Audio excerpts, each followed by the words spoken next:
I'm in Hollywood now. I'm finding out most of the shit I thought was real ain't even real. I met DMX 9 months ago. This nigga is 2 inches taller than me. I don't know why the fuck I thought that nigga was 6'12" or something. That nigga is my size. And he really talk like that. We in a restaurant, he, hell bitch.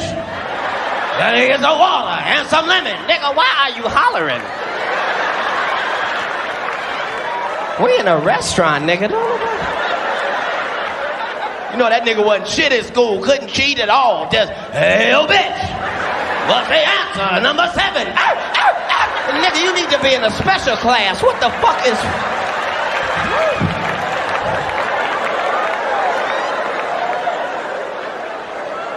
I met Omarion. This nigga is the king of dancing for a motherfucking reason. Cause all while you trying to talk to this simple motherfucker, he is practicing his goddamn dance moves. I'm trying to have a conversation. This Oh, touch what, nigga? This is... I met Shaquille O'Neal. I was so motherfucking happy to meet that nigga. Then I find out I can't be this nigga's friend in public because he just too motherfucking tall. How the fuck it look? I'm trying to congratulate you on a good game and you got your dick all on my forehead region.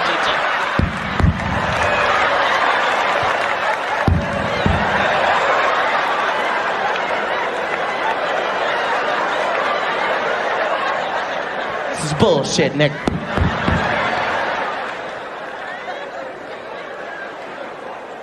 At least if you in the ATL and a nigga doing drugs in the ATL, the nigga at least excuse himself, go to the bathroom or some shit. Niggas in Hollywood just do the drugs right in front of you and act like ain't shit happened. You in the middle of a goddamn meeting. Yes, what we're gonna do is we're gonna do the movie with you, and then we're gonna go back.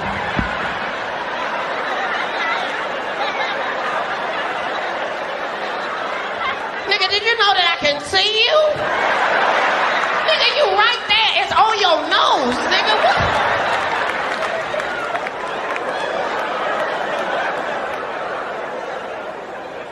What? Motherfuckers be gay in Hollywood, you never fucking expected. They be having these big ass mansion parties, and the mansion party, the whole mansion is a party, and then it's a separate party in the little rooms. I ain't been famous that goddamn long. I'm excited than a motherfucker to be at the mansion party. You be looking in all the goddamn rooms, and you fuck around and look in the wrong room and shit.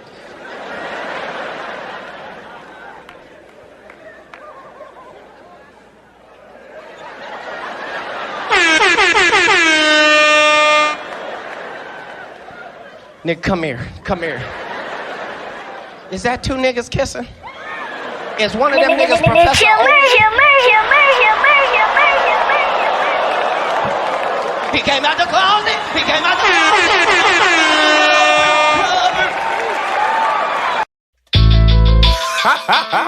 I told niggas not to shoot dice with me.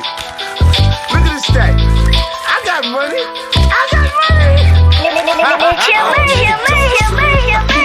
Fuck on my grip. I won't hesitate to let off a clip. Oh, nigga, don't trip. You gon' make the girl some shit. Run up on you quick, what up your whip? Oh, nigga, don't trip.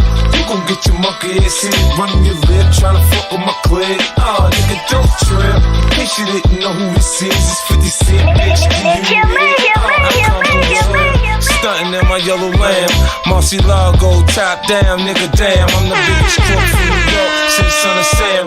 Cruising, bumping Bucks and Ruger in my hand. Thinking the East ain't enough, it's time to expand. I plan to head out west and plant my feet down.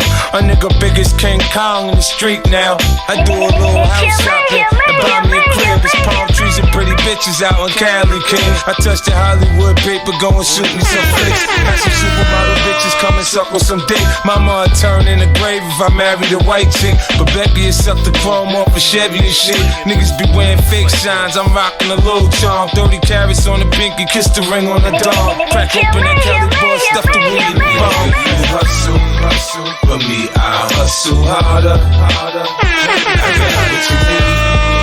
Them trees that hard, that powder. My niggas move G-Packs. Every hour on the hour. And shoot when I say shoot. So I'm in a position of power. You fuck around if you wanna. Where I'm from, you learn to blend in or get touched. I don't need niggas for support, I don't walk with a crutch. Niggas know my stick see if they don't fuck with me, son. You got an appetite for hollow tips, I feed you my gun. This is that Ferrari F50 shit, it's real laid back. Type shit you recline to in the Maybach. I got 2 shooters now.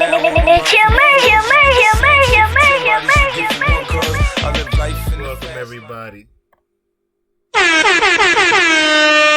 Welcome everybody. It's your host with the mouse. Live from the Spot podcast. We are here.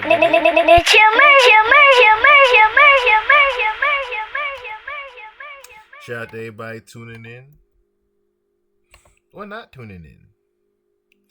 First time, last time listeners, I thank you all for being here. Or not being here. Whatever you choose is your comfortability. So, first of all, I just want to say, I just want to give a little bit more transparency to things. Live from the Spot podcast will be moving soon to a new location. It will be moving to a few new locations, though. My plan for this year for Live from the Spot podcast is to do a few different Live from the Spots to where the spot will be in different locations. I might be in this state. I might be in this country. I might be in this city. You just never know. That is how we're going to do Live from the Spot moving forward within the coming months of things, of course. But the initial new location for Live from the Spot will be moving soon. Once again, with transparency, I am going through I'll say divorce. I'm going through a divorce. An unfortunate situation. I won't give detail here on the podcast, of course, but it's a very unfortunate situation that I have to take full and 100% accountability and blame for. That I have to take the blame for.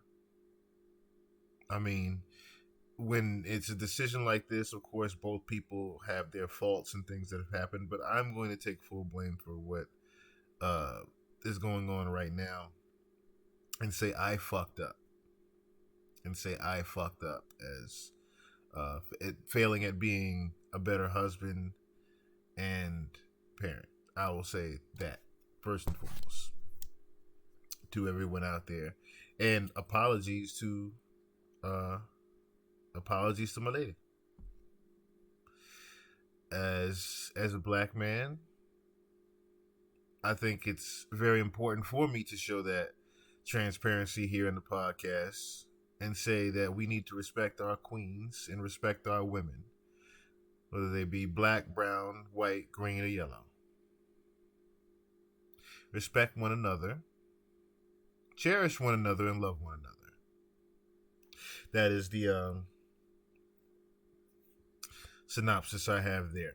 And maybe I will have a podcast episode where I'll be fully transparent and say everything that's gone on. Maybe I'll have that episode, maybe not. More than likely not.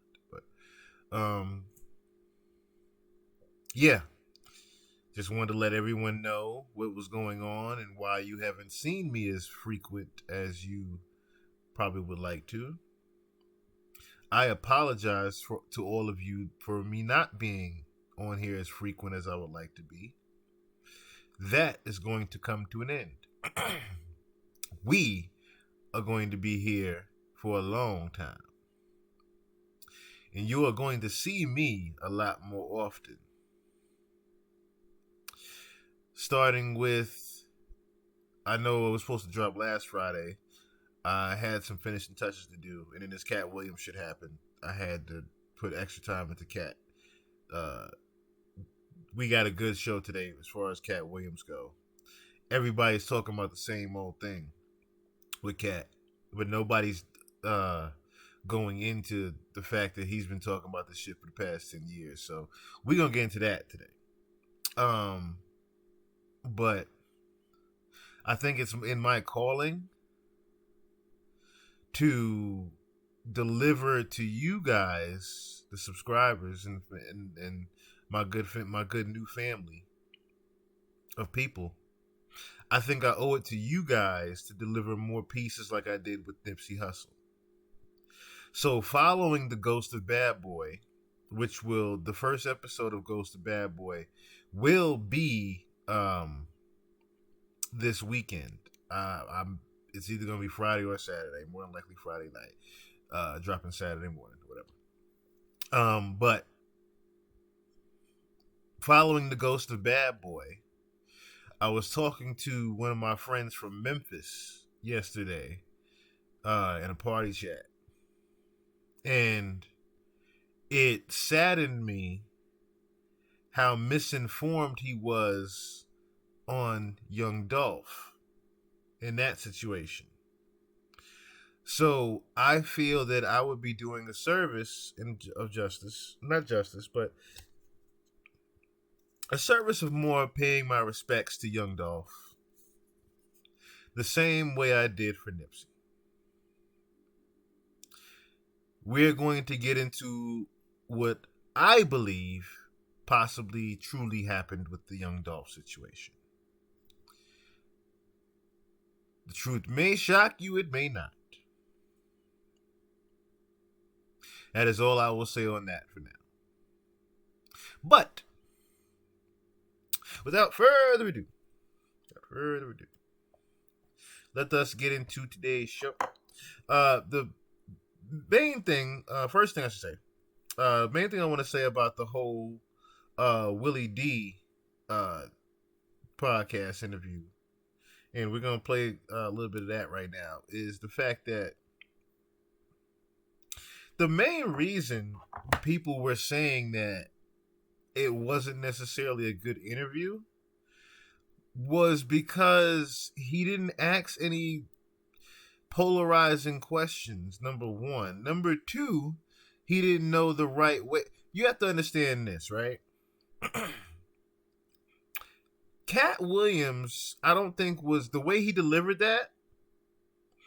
I don't think Katt was necessarily asked to go on Shannon Sharpe.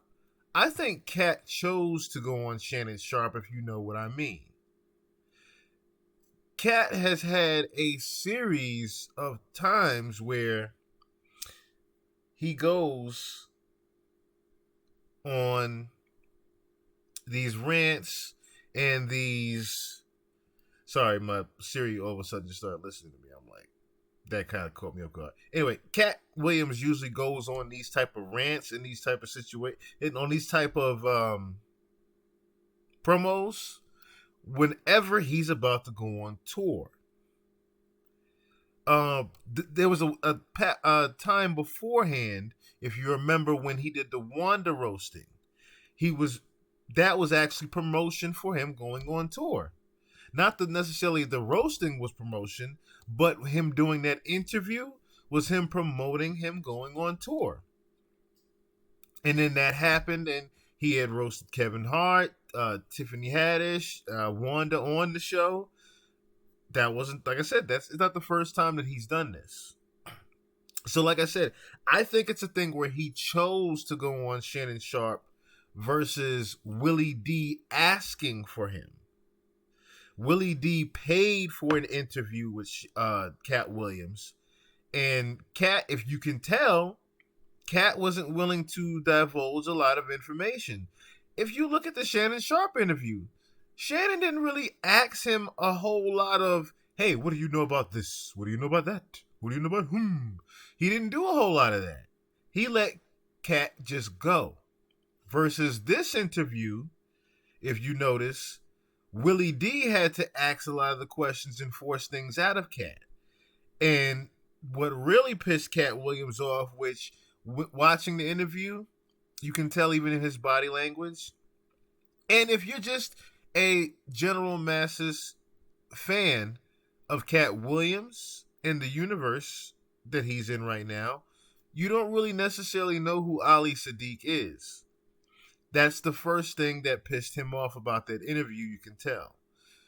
Why on earth are you asking him about Ali Sadiq when 90% of the world right now, I want to say, right now, maybe back then, but right now, no one knows or gives a fuck about Ali Sadiq.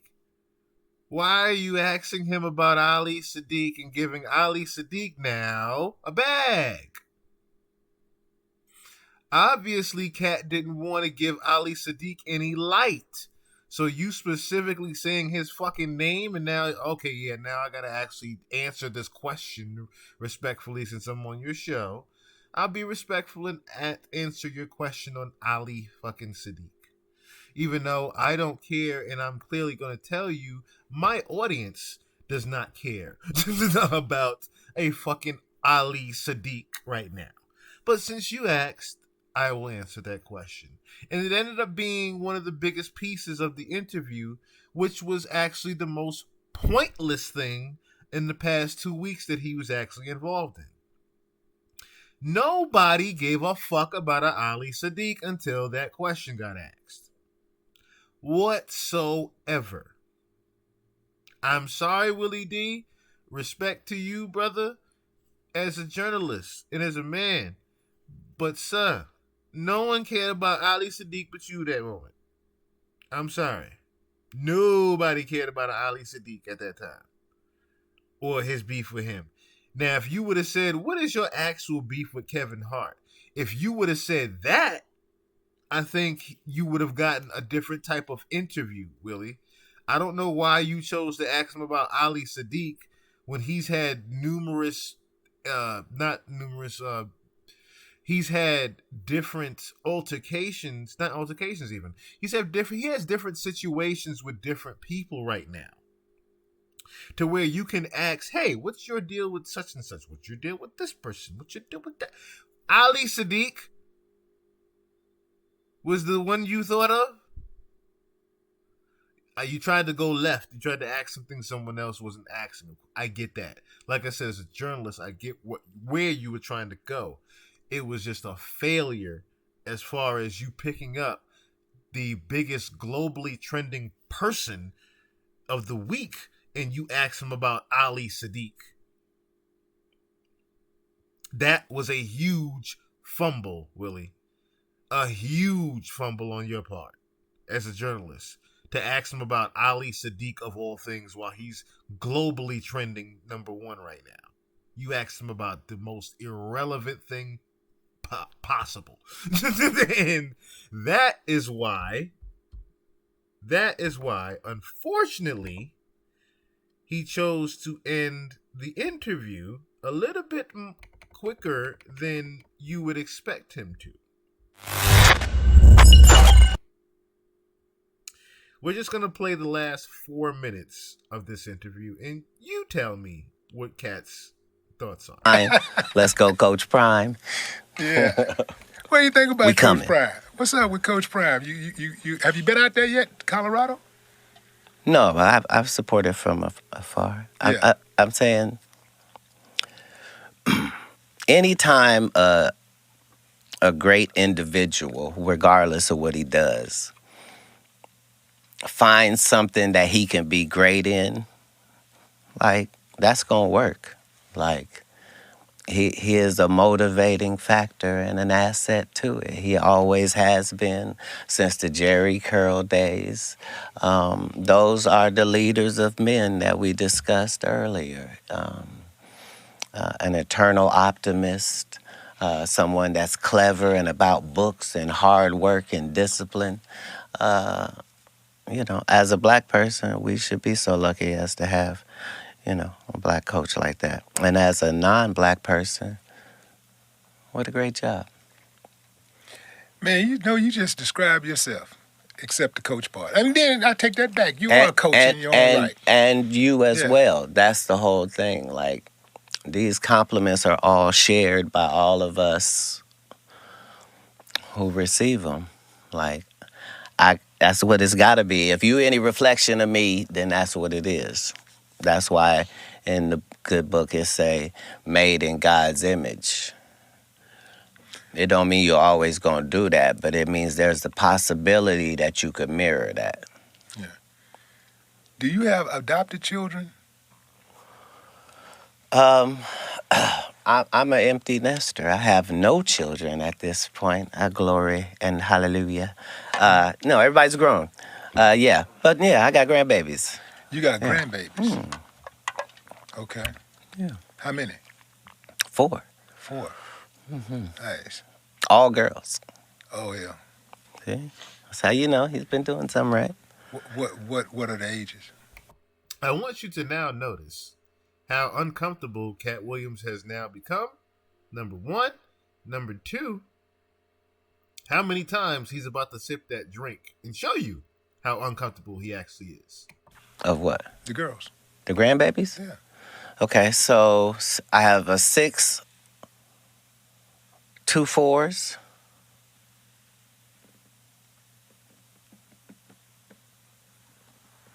11 months, and 2. That's 5. Yeah. I realized it as you said it. I didn't know how to change the story. Okay, so I got 5 grandkids. Wait, what do they call you? I got 5 daughters. I can't get anybody to call me anything that I ask for. They've already made a decision, and that's what they call me. There's nothing I can do about it, and I'm not gonna say what it is. It sounds like stop or something. I don't know. All right. Well, man, we appreciate you coming on the show, man. I appreciate you having me. It sounds like stop.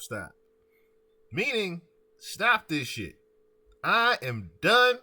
This interview is over. You're an icon and a legend yourself, and just the fact that you would spend time interviewing others is magnificent. And nobody asks worse questions. You have the worst questions in all of interviewing, and you can count on it. Nobody's going to mimic your questions. So, yeah, it's an honor. Thank you. I appreciate you, man. Ladies and gentlemen, the Honorable Katt Williams.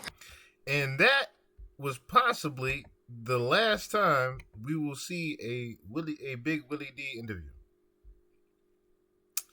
Because that was atrocious, unfortunately.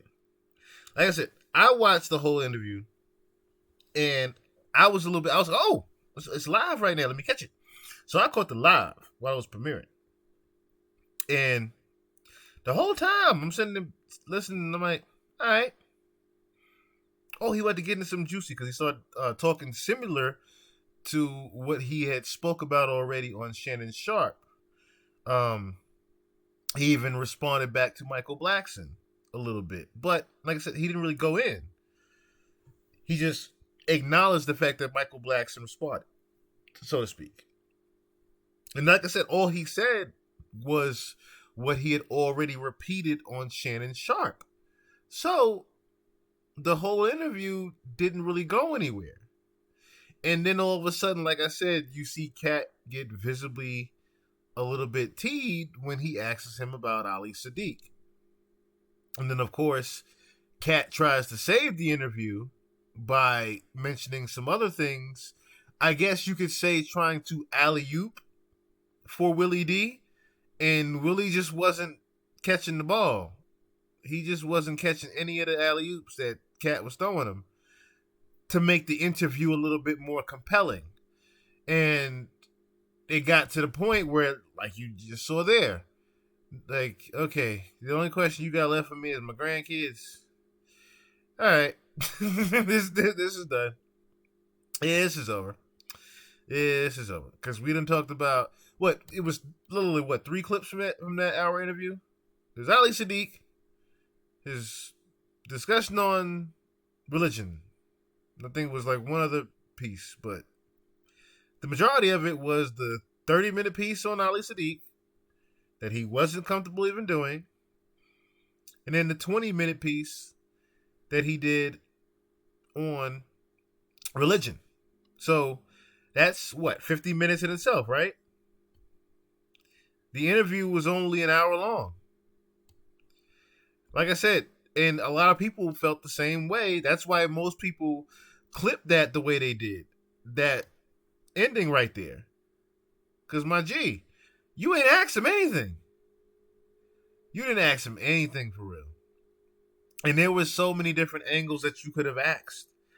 You barely even touched on the Wanda situation. You barely even touched on that one. And like I said, if you were trying to do a compelling interview, that would have been, of course, another one that you would stay away from. If you're trying to go left with the Ali Sadiq thing, then you need to have a follow-up transition to even say, okay, I've got him warmed up a little bit and revved up. Let me try to figure out what happened with Faison. Like, why nobody tried to ask him what happened with Faison for real? Everybody's listening to Faison. Ain't nobody asked Katt about Faison yet. I would have asked him about, what really happened with you, Suge, and Faison back then? Like, what was all that about? What's the such with the, you know? You know what? I'll do it. Because I wanted to know. What happened with Faison and Katt Williams? I wanted to know. But unfortunately, only thing we can get is Faison.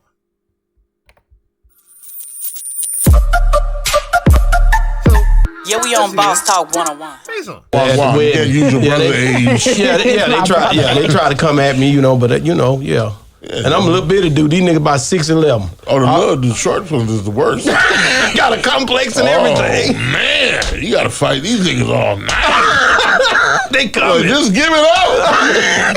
You lost, man. You lost. Man, speaking of that, Katt Williams, man, we gotta talk about Katt, man. Speaking of short and fighting and all this good stuff, yeah. So what's the deal with you and Katt Williams? I mean, and Dave East.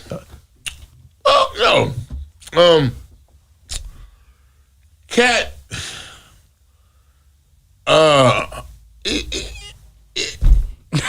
y'all work well together. Listen, I'm from I'm a dinosaur. Okay. So, where we from, a nigga said that he's this, he better be that. Okay? All the weird shit, we gonna sniff it out. Like, whoa. That didn't make sense. Katt won't just be a comedian, he wants to be a gangster, he wants to be a pimp, he wants nigga, listen to me. You got 3 jokes, nigga. Just go on with that bullshit. Do your, and our shit came from, and this word, and this is the last time I'm gonna say this. Because people be all like, get that. Make sure you get it. Our shit came from us trying to put a tour together, and him thinking that I was not going to be funny. So where Amber is, he's like, okay, I'm gonna say okay, but I'm okay, yeah, nigga, but I've been doing this before you, nigga. Okay? Yeah. I can tell you, I was on stage with Robin Harris, Damon Wayans, we had to bring it. And what happened was I was smashing him. You know what I'm saying? He couldn't follow me. For sure. So that's where it really came from. The honest, he was like, oh, so he thought he was gonna fuck with my money. I'm like, no, you're not gonna do that either. You're not gonna do that. You're not gonna do that. I will choke you, little nigga. you see him got in a fight with a little kid? Yeah. He couldn't have a little boy. It was rough. It was going down. It was going down. That little boy took that hit to the nigga, really? Really, nigga? The boy looked at him like, huh? That was a viral moment for sure. And you know what's so funny? When you work and you are good on core, he could give you the shirt off his back. He give you the shirt off his back. I mean, we're in I think we're in LA. I said, I think I'm buying me some shoes. So I'm at the counter and I want to go get some. No man, I got these. I can't let you buy me no shoes. She's like, I got these. They said, I got these. This nigga takes his shoes and buys the shoes. I'm like, man, I can't wear them shoes. You bought me some shoes, nigga? But that's the kind of dude he is. Yeah. He means well, but there's something other gets in the way. Like, I don't hate the nigga. Even when he pulled the gun on me, we was like, wow. do you know these niggas will shoot you for real? What are you doing? So I remember that now that you say it. Then he got Suge involved, and Suge was like, he don't know. I was like, I know he don't know. You think you gonna beat me up? She was like, so I don't hate the dude. I have no, you know what I'm saying? It's just that incident where he pulled a strap out on me. I was gonna, it got bad because I was like, That's you ever do serious. that. That's serious. Don't you ever do that. Yeah. Nigga. You're really endangering your life for real. No, it's go for what you know at that point. But I don't understand why people would even do that, because one thing my daddy used to always say, if you're going to pull it, make sure you better use it. So, pulling straps and try to frighten somebody or try to intimidate somebody, like, why? Because that works with his people. Now, I know what some of you are thinking. What in the hell is Faison talking about with Katt Williams pulling a gun on him? Apparently, there was an incident back in the day where Katt Williams was being managed by, well, not necessarily managed, but was in partnership in business with Suge Knight. And within that partnership would be the concert, or should I say the tour, that him and Faison had organized together, where Faison was supposed to open up for Katt. Now, you remember what Katt said. Katt doesn't have anyone open up for him unless he thinks they're possibly funnier than him. So, maybe he thought Faison was possibly funnier than him at the time. What Faison is saying is that he actually was. To the crowd. He was funnier. Which would actually cause Katt Williams to be a little bit angry about that. Maybe it was affecting him at the time. But let's actually look into detail of what happened that night. Shout out to Vlad TV as always. Well, you and Katt Williams got into it back in the day, in I guess 2012. Yeah, I don't know. Yeah. I guess he owed you $50,000. Yeah. Okay, well, what was that over? We're going on tour, and I was just getting my legs ready for tour. So me and Katt met. He said, man, I'm doing Chris Tucker. Katt Williams, he's just a ham of bitches around him, and he has a dog. He's like, man, you should open for me. So I was like, well, I ain't really open for nobody, but and Lance, my homeboy Lance, was working. We had worked with him before. He said, yeah, you should open for Katt. I said, man, I ain't really. So the first date was in Arizona, Phoenix, Arizona. And I came out there and did the Faison thing. Boom! Blew the shit off. And they were looking like I was gonna do some bullshit ass, hey, you ever seen Friday? No, I was like, I do this, really. So he was surprised that I came so hard. So he says, okay, we're gonna do it again. There's another show. He sold out. The next day, did it again. Boom, boom! People like, what? Yeah.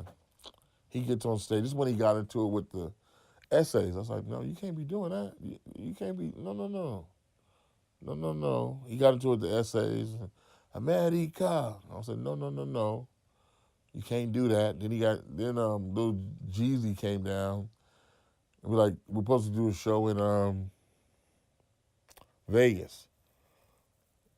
And let me tell you about Katt real quick. Katt is a loving guy. The Katt I love is the real Katt Williams. What's his name? Real name? He is. I'll give you the shirt off his back, and will help you any kind. I've seen him give.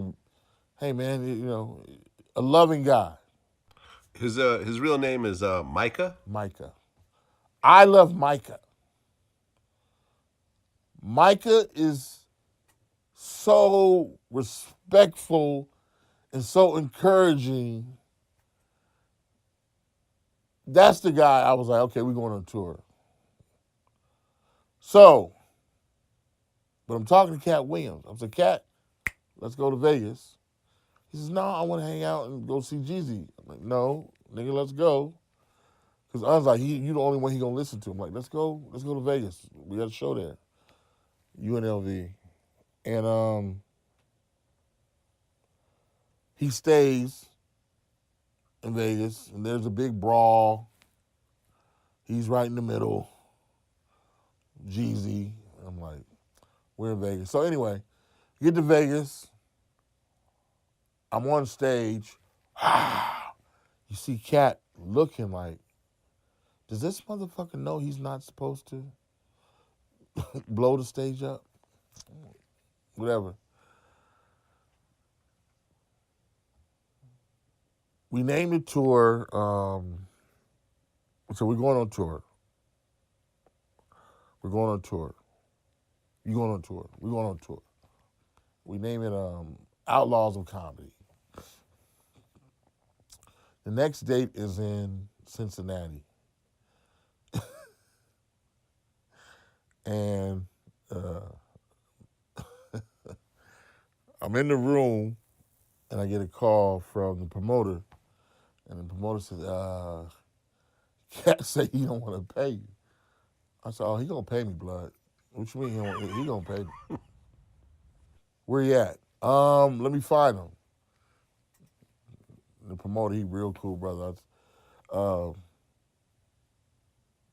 He said, Katt's paying you, but he wants to pay you $1,000. I don't know, blood. That ain't, no. Where Katt at? Michael Blackson is there. Katt comes to my room, like 14 niggas. Like, what's up with the money, blood?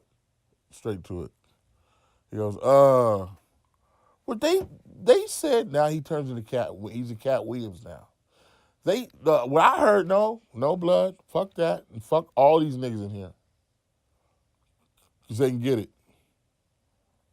On bloods.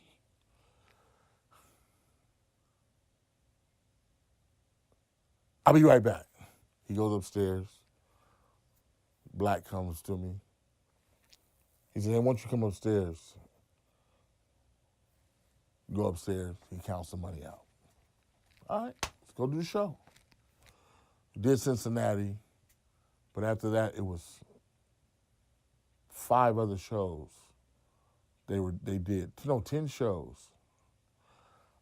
And they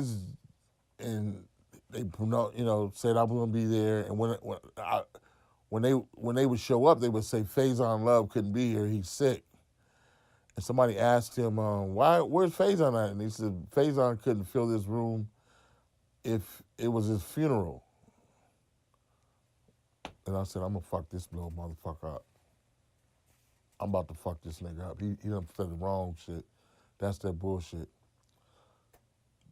So I was like, yo, not only you out of pocket, nigga, you owe me 50 grand for all those fucking places that you advertised me for.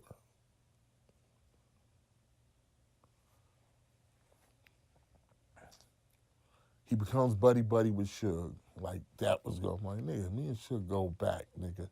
You don't know because you knew to L.A., you fucking idiot. So he's with Big Sight. Rest in peace. We're at the back of the I think it was called the Supper Club in L.A. Big Syke said, hey, man, Katt over there, he tripping. I said, he got my fucking money? Me and Otis go over there. We walk over there. Katt, what you want to do? What you want? This bullshit. I'm like, come on, blood. What do you want to do? What do you want to do? Pulls out a gun. I'm like, oh, you gonna shoot me? You gonna shoot me, nigga? Shoot me then. I don't need a gun. He puts the gun down, and my homie Otis picks the gun. He said, it ain't got no bullets in it.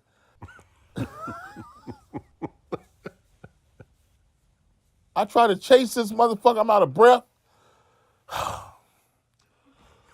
Wait, you were chasing Katt Williams? I want to beat his ass even more. He goes to get a rifle out of the truck. A rifle? Oh, he would carry guns, all these guns, right? He gets a rifle out the truck. I'm like, oh. But the people like, man, come on, what are you doing?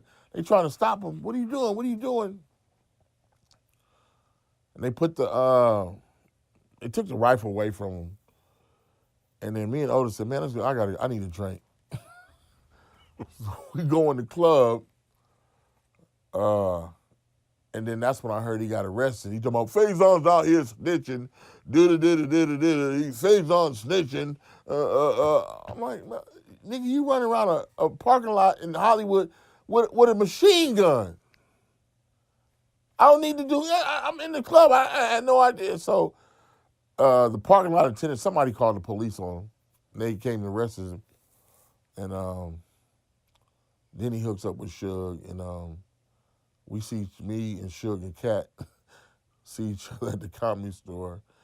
He's like, Suge, there you go. And they all do say, kill him.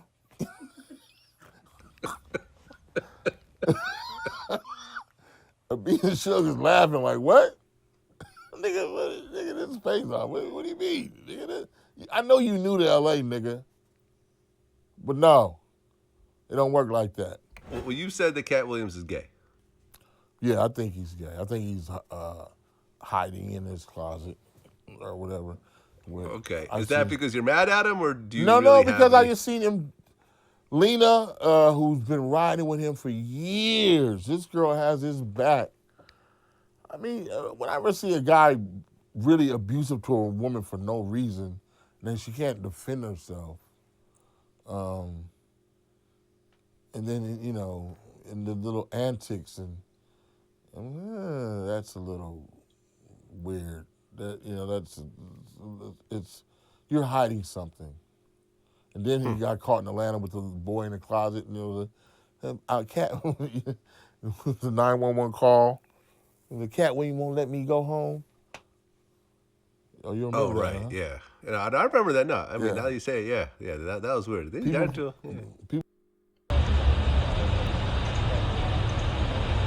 Faison called the police on us. So this was the same night that Faison was talking about. And then ran in the club. Yeah. And then ran in the club, as you heard. So, Faison and Katt Williams have had a history, as you heard. Now, I want you guys to also remember what he said about him and Suge Knight later on, because that is going to play a factor in things. A huge factor in things, actually. The Suge Knight, Katt Williams era of his life, which was a very telling time for him and a wake-up call. He said in recent interviews that after he found himself in jail with Suge Knight, he had to change his whole perspective on things. But, so everyone decided to, of course, have their wits about it, right? From Cedric the Entertainer to Tiffany Haddish, everyone decided to have their piece and say something about Katt. in response. What up, y'all? What's up? It's Sid. I'm gonna address this Katt Williams thing one time, man. I saw people on there really commenting about that. Look, I have no idea what this brother is talking about. That joke is over 30 years old, close to 30-something years old. I did the Kings of Comedy in 1999. Probably had been doing that joke 6, 7 years before that. I don't even know if Katt was doing comedy then. So, again, he's a talented brother. I have no idea what he's talking about. I've never seen Katt do a space shuttle joke. So, that may be something that he believes is true. I've written a lot of jokes. I've had a lot of comedians steal my jokes as well. So I understand if you feel, slighted by that, but that's my joke. That's my joke, dog. Driving space shuttle to the moon, cigarette, cutie pie rocking in the background, parallel parking the spaceship. It's my joke, though. So that's what I believe it to be. So, all right. And as we've already clarified and confirmed, that Cedric the Entertainer did steal Katt Williams' joke with the caddy in the music in the parking. We saw the side-by-side comparison of it. We covered it on the pod. The clip is out there.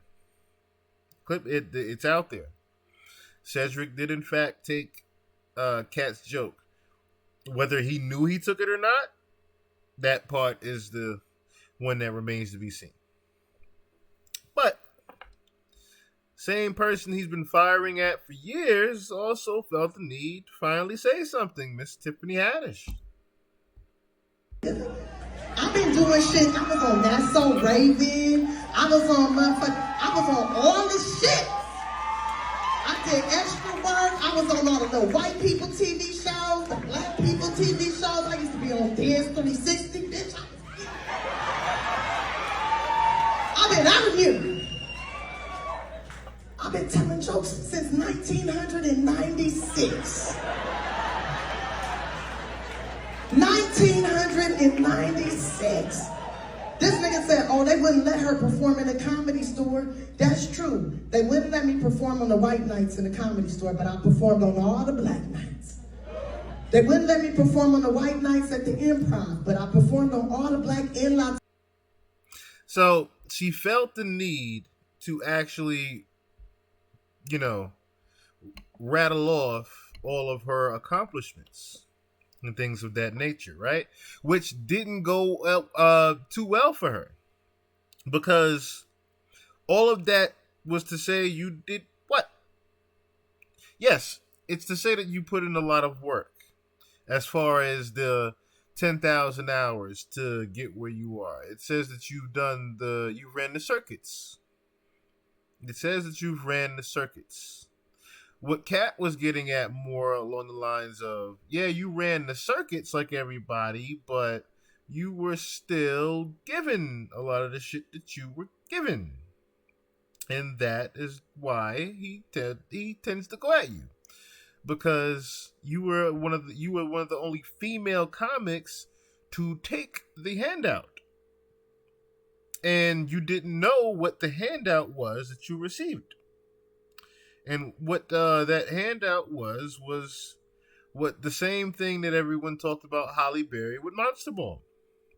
What she sold out. With how she sold out, I should say. Same way Denzel Washington had to play a crooked cop with a white sidekick.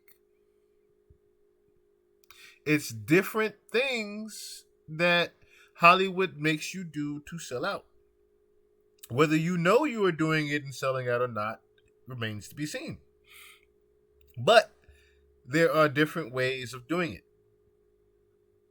And one of the ways that Katt Williams has always said was that Tiffany Haddish has done nothing but be the white people's slave. Be the black girl, white people's slave is what Tiffany's gag is. That's basically what, and the ratchet cousin, the ratchet auntie cousin, is what her bit is. That's what Katt Williams refers to her as. And the thing is, I understand why Katt gets at people like Kevin Hart and the Tiffany Haddishes and the little rep. I get why he does that. It's because he's from the era of where there was no internet manipulation. There was no for comedians anyway. There was no media manipulation machine to make you a superstar. There was none of that. You either were funny or your ass wasn't. And if you were funny and they tried you and you complied with Hollywood, you became the big star and had all the roles and had all the movies and things like that. A la Martin Lawrence, a la the Eddie Murphys. If you notice what all their movies are, though. We won't get into that, but hey. How many times can there be a Norbert? Just how many times can there be a Big Mama's house, And that is what Katt Williams was getting at. The different ways of selling out in Hollywood that he is not taking. But all the other industry plants that came after him have. And he wanted to shed light on those plants that he did not want to see grow. He has been stepping on them. And not in the name of love. And you have to also take notice to the people that have been coming out and saying the other side of the coin for Katt Williams. That the angel and Samaritan that he is. If you notice, Lil Boosie has said something recently. Why don't we listen to what Lil Boosie has had to say about Katt Williams? I wasn't around Katt Williams. I don't know all I know is, to me, he a bro, what he did for me, I'll never forget that, man. And I'm grateful. I'm grateful what he did for me and my family, And it's different because he didn't even know me, bro. The man invited me, gave me front row seats. I went home a week, 2 weeks, bro. When I was leaving the concert, he gave me $15K. I'll never forget that. I needed that money too, bro. So I ain't commenting on what was said or nothing like that. I just know he a real to me, bro. There was plenty of other successful people hollering free Boosie, bro, but they ain't show me no love, bro.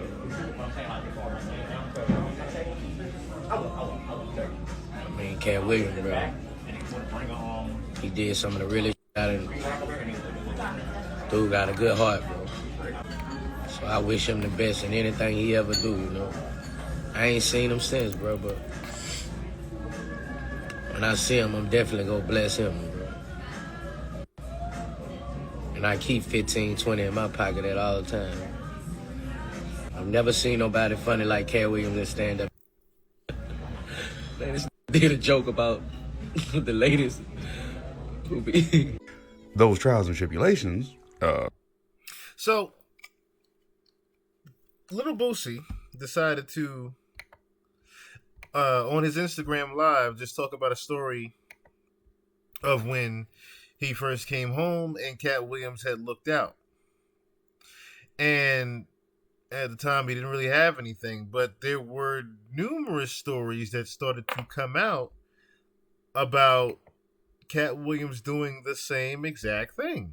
Yo, I was just sitting here thinking, and do me a favor.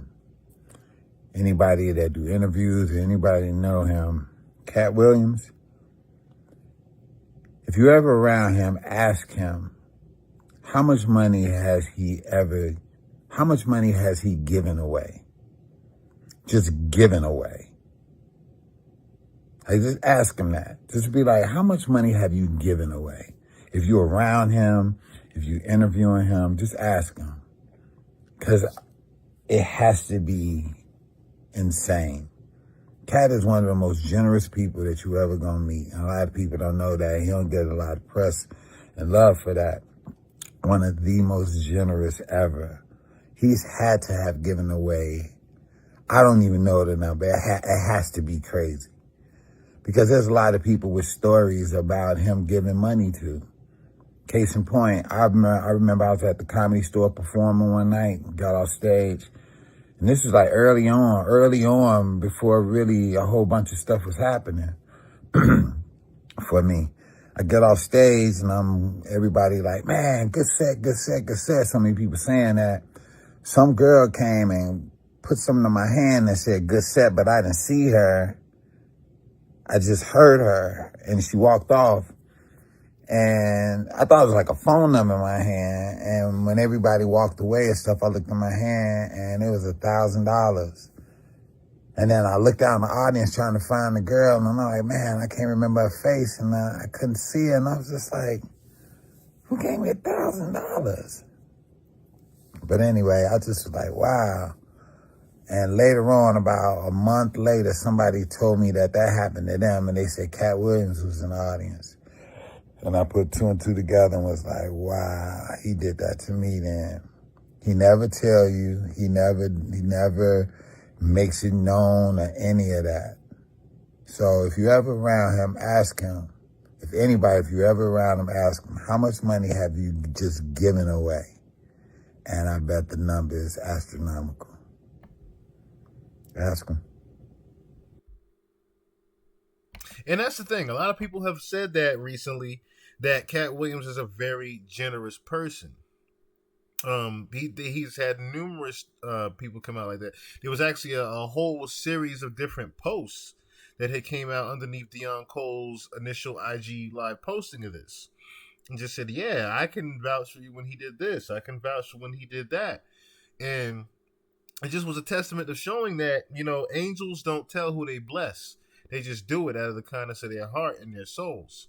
You touch the soul a different way when you do that. You don't really care about necessarily what you're going to get back. And I understand that, being that my first name is Yule. You are a person that likes to give more than you care about receiving. I completely understand about that whole dynamic of it, because you're not necessarily caring about the benefit of what you're going to get back. Your benefit is already being received right there, because your benefit is seeing the other person smile because you helped them. That's just me, and I understand when Katt does that. If I was in Katt's situation, I'd probably be doing the same exact things, just being the modern day Robin Hood and just say, hey, you don't know I did this, but here. I would be doing that. I've always wanted to do that to homeless. I've always wanted to just ride the E train with a big sack of money and just walk across all the carts and drop $1,000 or $2,000 in all the homeless people's pockets while they're sleeping. I've always wanted to do that. One day, God willing, I will. But yeah, I've always wanted to do the same exact thing that Katt Williams has done with the anonymous, just making sure everyone is blessed and making sure everyone is happy and okay. Because at the end of the day, the root of all evil is still our happiness for some reason. It still causes our happiness. It causes our anger when we don't have it. At the end of the day, it is truly the root of all evil. And a person like Katt chooses to say, hey, if you're having a tough time, here, maybe this will make you happy. Maybe this will motivate you to do what you need to do.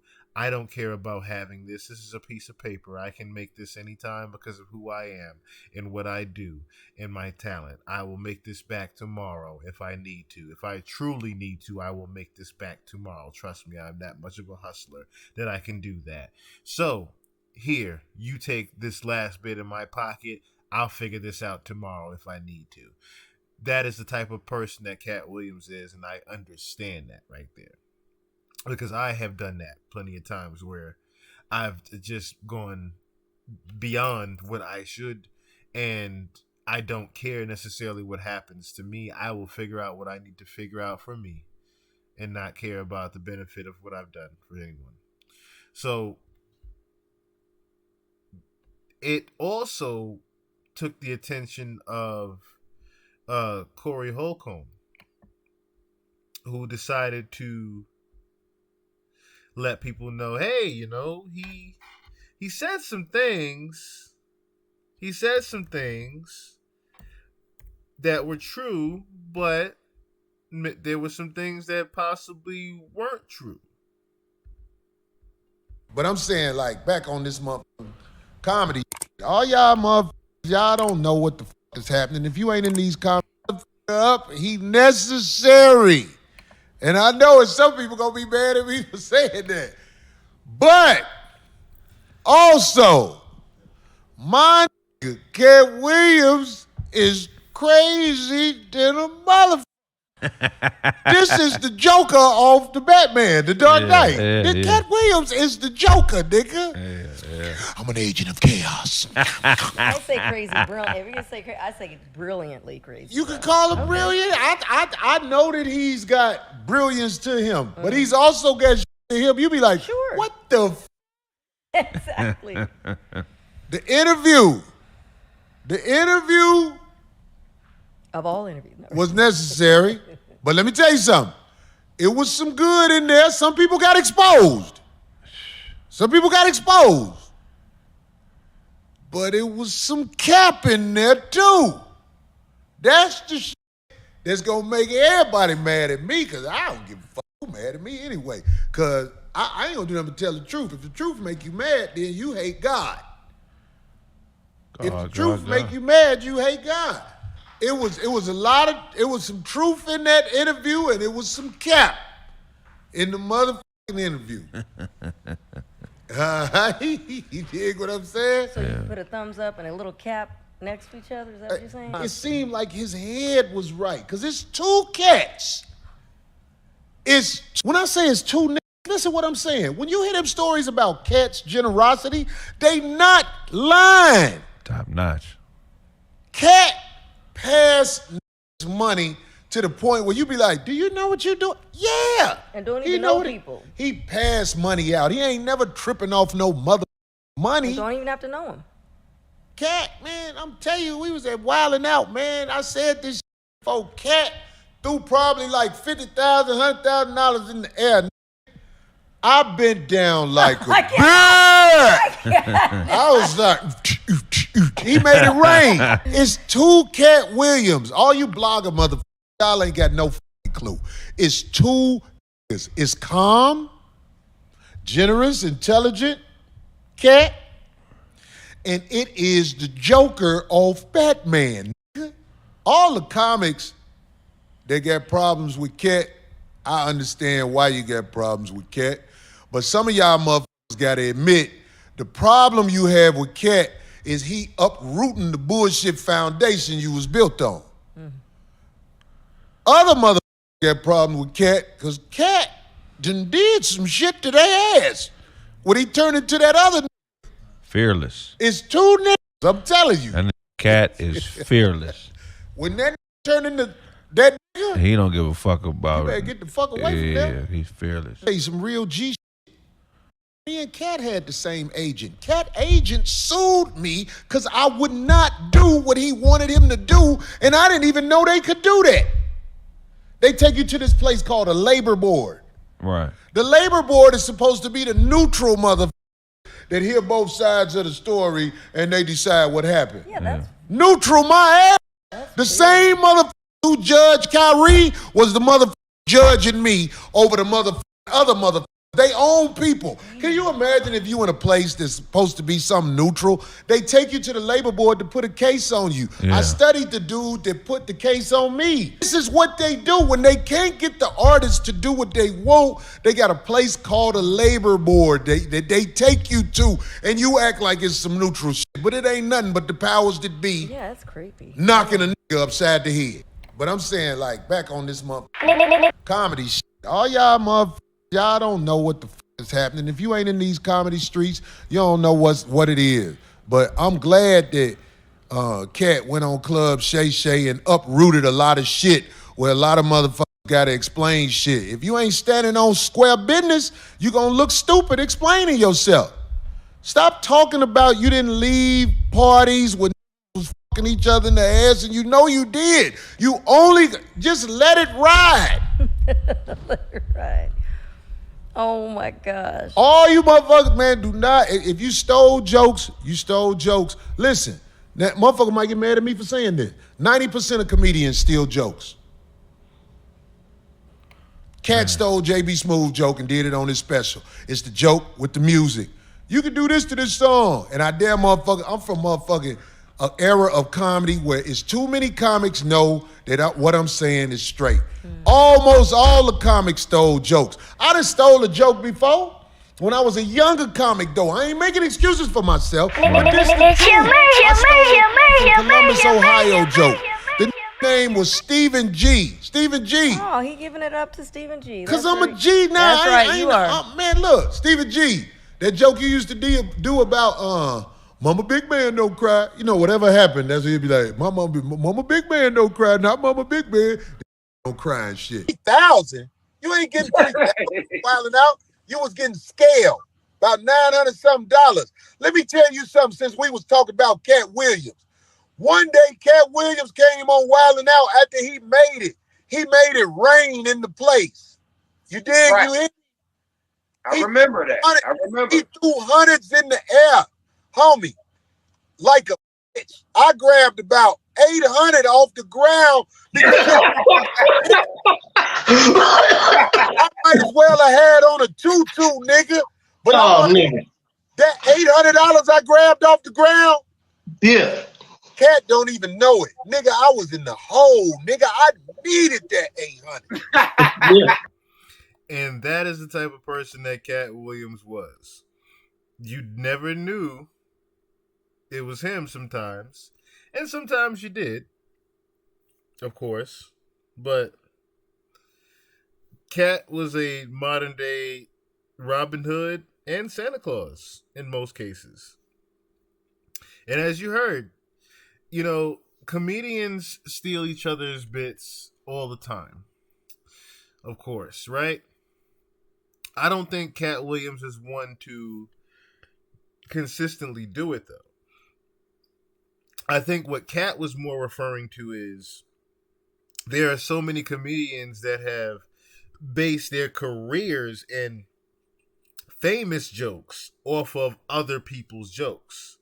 That's necessarily what Katt was getting at. So the whole, I think what messed with Katt Williams the most about the Cedric the Entertainer thing was that is what Cedric the Entertainer is known for, and it was originally Katt Williams' joke.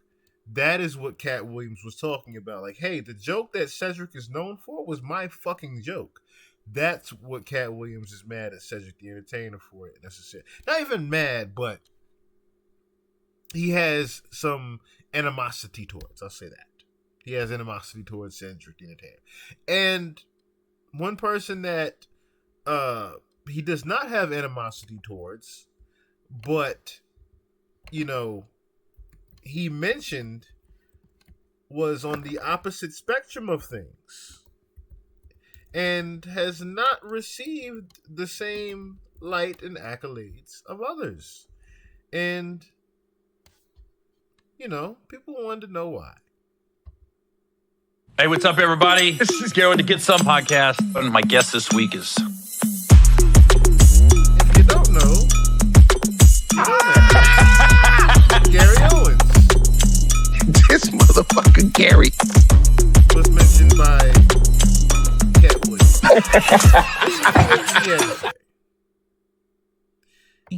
And it feels good because Steve Harvey, Ricky Smiley, my name came up, Tiffany Haddish, Wanda Smith.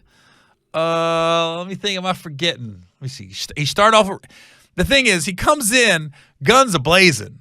It's not even like a feeling out portion of the show. Katt just came in and immediately went in on Ricky. It all started with Friday.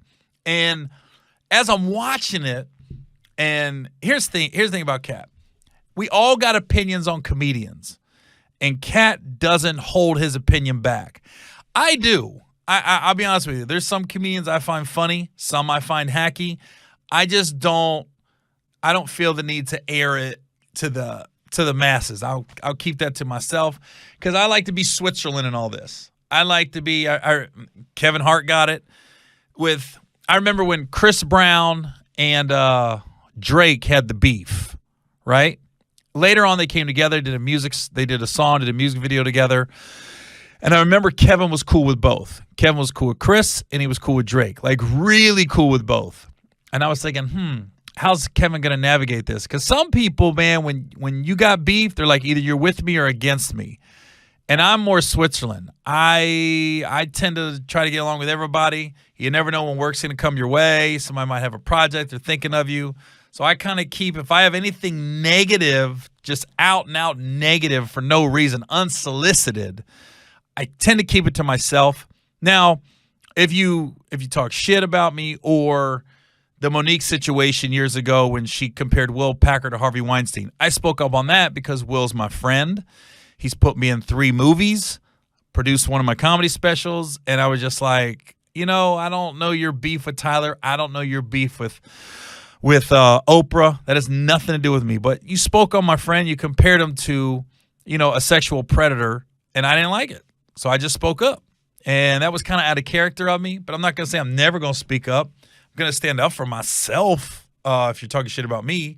But as far as like just unsolicited going in on people, that's just not me. Katt's different. You ask Katt a question, he's going to give you his answer unfiltered, unsolicited.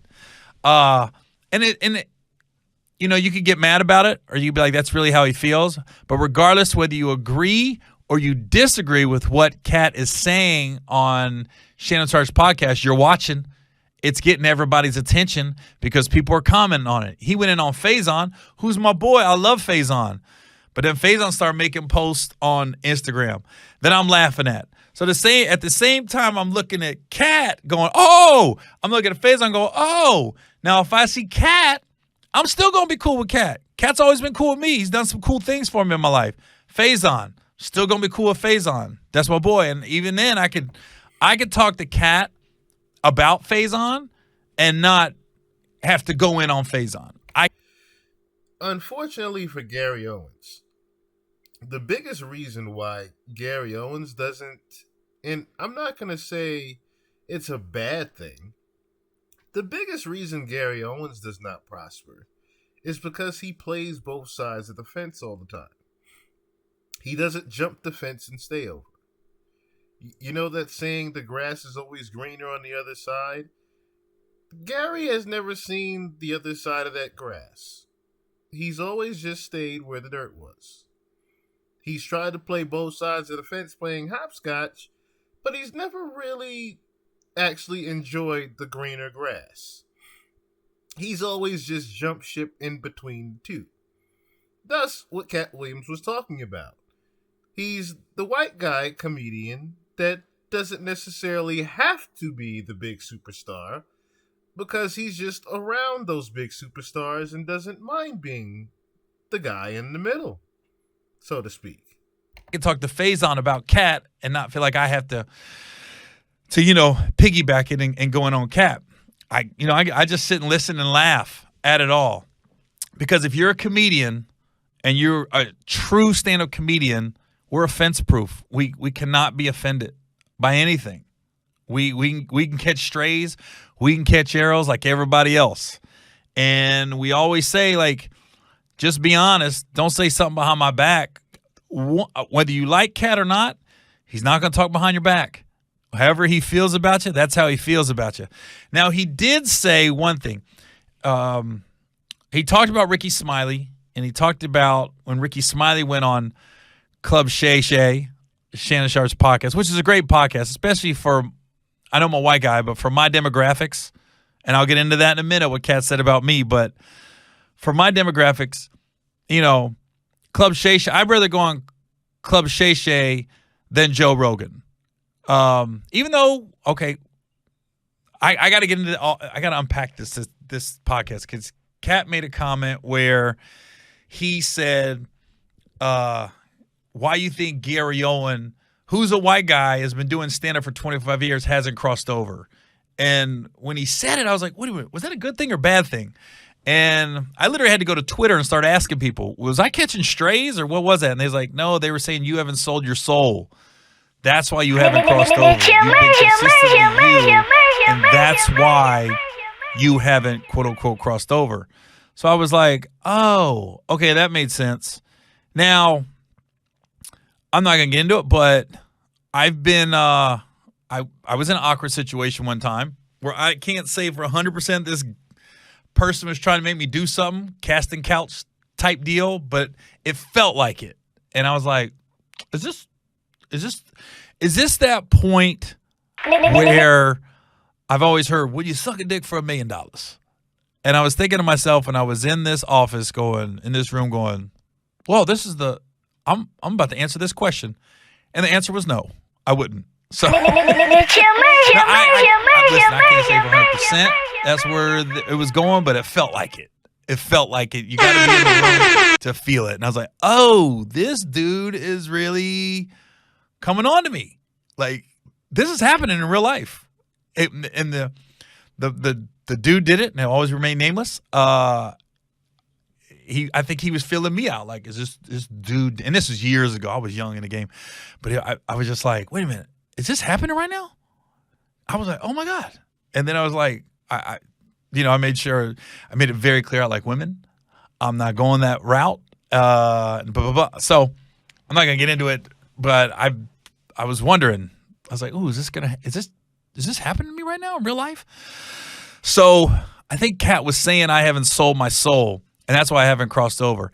I think the reason I quote unquote haven't crossed over like that, there's various reasons. I've had TV deals in the past. I walked away from a pilot at Fox because now listen to this one.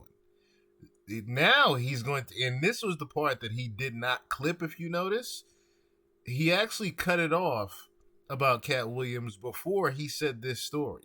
But this is the real reason why Gary Owens is not successful the way Katt Williams is setting stuff up. I agreed to do this show with Fox. I met with all these showrunners who were writers, and I picked these two guys, and everything about this pilot was racial, and it was a lot of Jewish jokes in it too. And I go, we were basing the sitcom out of Indianapolis. I was a garbage truck driver, and the base of the show was, I was married to a black girl, and we had mixed kids, but my circle was everybody on the back of the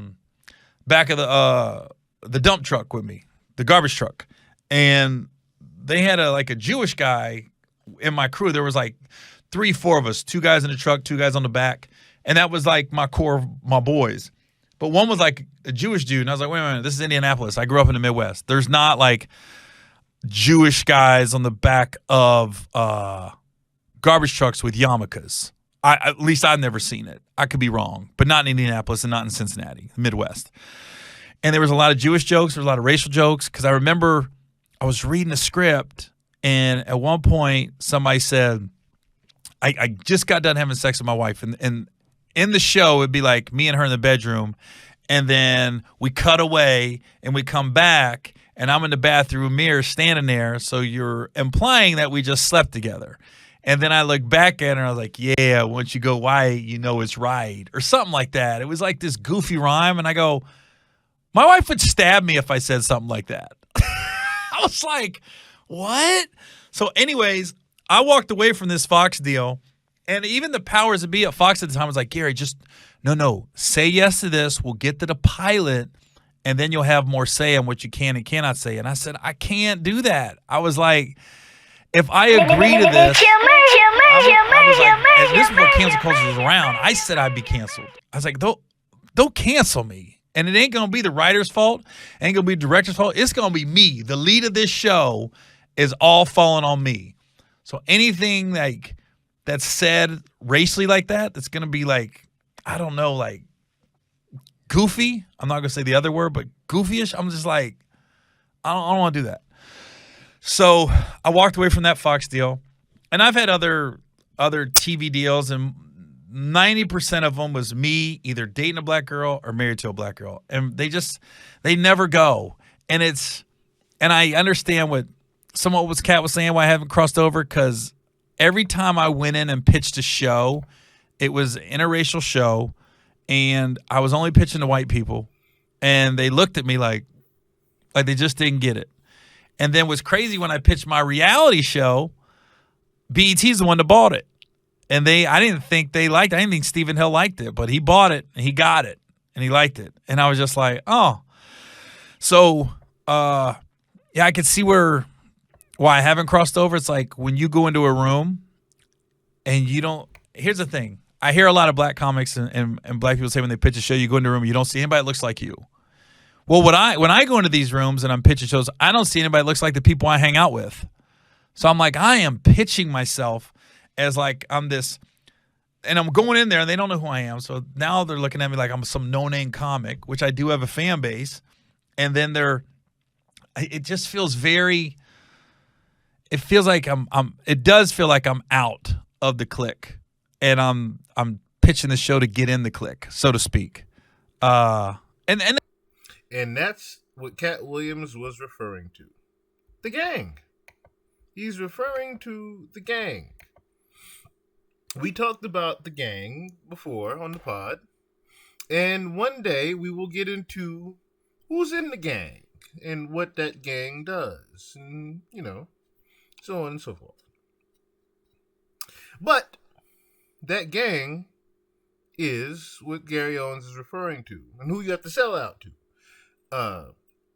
in Hollywood, in the industry, to actually get further along. Now, what Katt Williams is getting at also is his arch nemesis, so to speak, Kevin Hart, who he has publicly said is an industry plant numerous times before.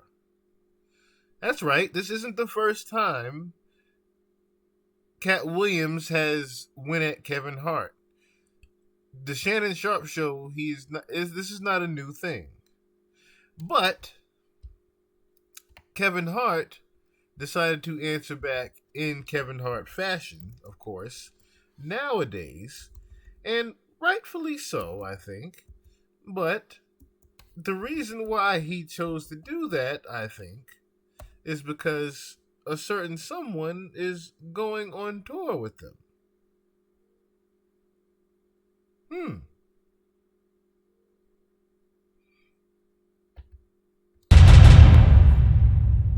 Even Charlamagne, a lot of people were saying that Katt was trying to downplay your accomplishments. What to you is the driving force behind your success?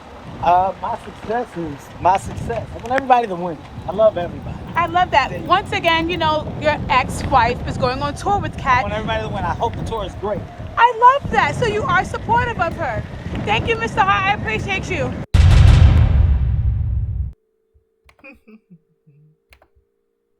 So, as you heard, as the world has heard, Tori Hart, which people are saying she needs to remove the heart part.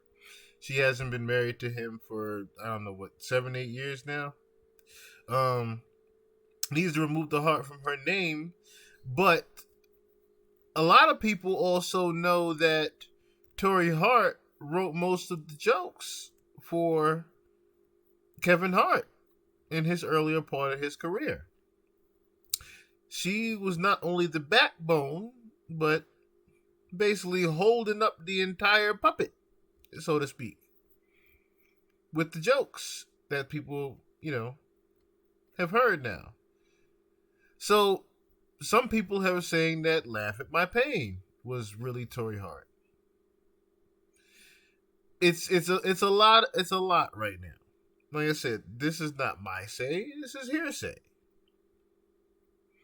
That Tori Hart was the initial ghostwriter for Mr. Kevin Hart in his earlier parts of his career. That's why he has not done much stand-up since he has divorced from Tori Hart, if you notice. That was one thing I started to think about. His last stand-up, I believe, was what? Laugh at My Pain? It was Kevin Hart's last stand-up special.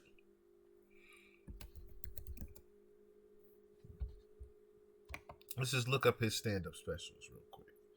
So his last one was What Now, right? Before that, it was Let Me Explain, and then Laugh at My Pain. Okay?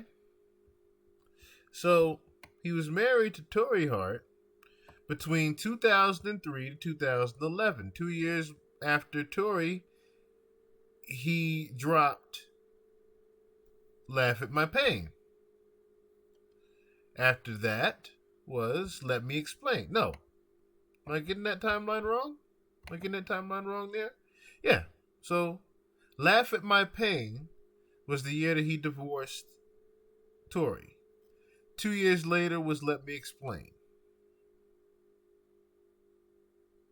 2016, he does his very last one, which is What Now.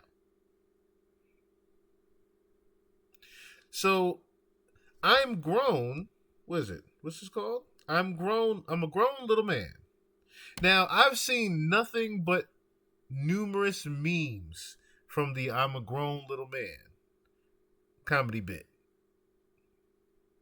Even the famous I'm gonna let you finish, where he mocked Kanye.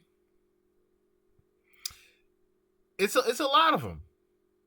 The face meme, the look away meme, all that came from what? I'm a grown little man, right? 2009. He was still with Tori. Does anybody remember a joke from Seriously Funny? And besides the actual movie and story behind Laugh at My Pain, were there really any famous jokes from there? What about Let Me Explain? Or What Now? I'm just reiterating what Mr. Katt Williams is saying. That is all. Just reiterating what Mr. Katt Williams is getting at.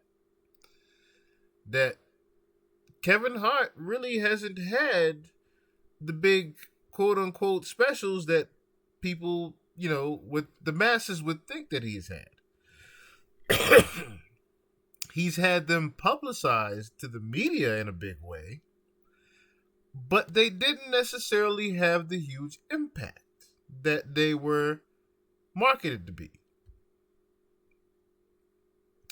So, as Kevin Hart brushes off what's going on with Katt Williams, I started to say to myself, how long has it been that Katt Williams has been even going at Kevin Hart, for that matter? And it dawned on me. Katt Williams, Black Tree. 10 years ago. Take one of one.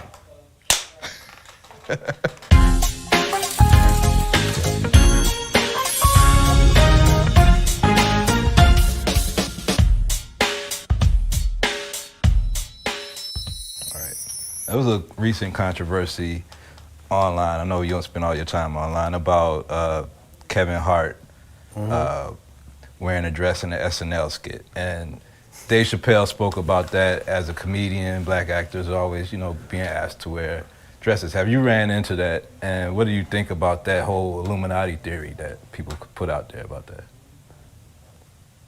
Well, thanks for that softball question.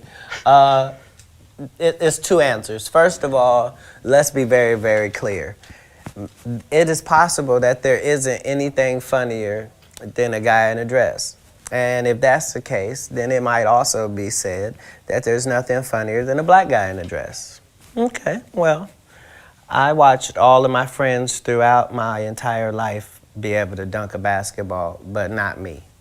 So everybody can't do everything. So, some of us make choices. I think it's not a biggest choice for others. I'm saying at the end of the day, Kevin doesn't have to worry about what people are going to say about him wearing a dress because of the long line of dress wearing people before him. So now we had Big Mama's house 1, 2, and 3. Yeah. I've never seen Medea in a pantsuit. I think she wears dresses. So now I'm saying, why are we picking on poor little Kevin Hart?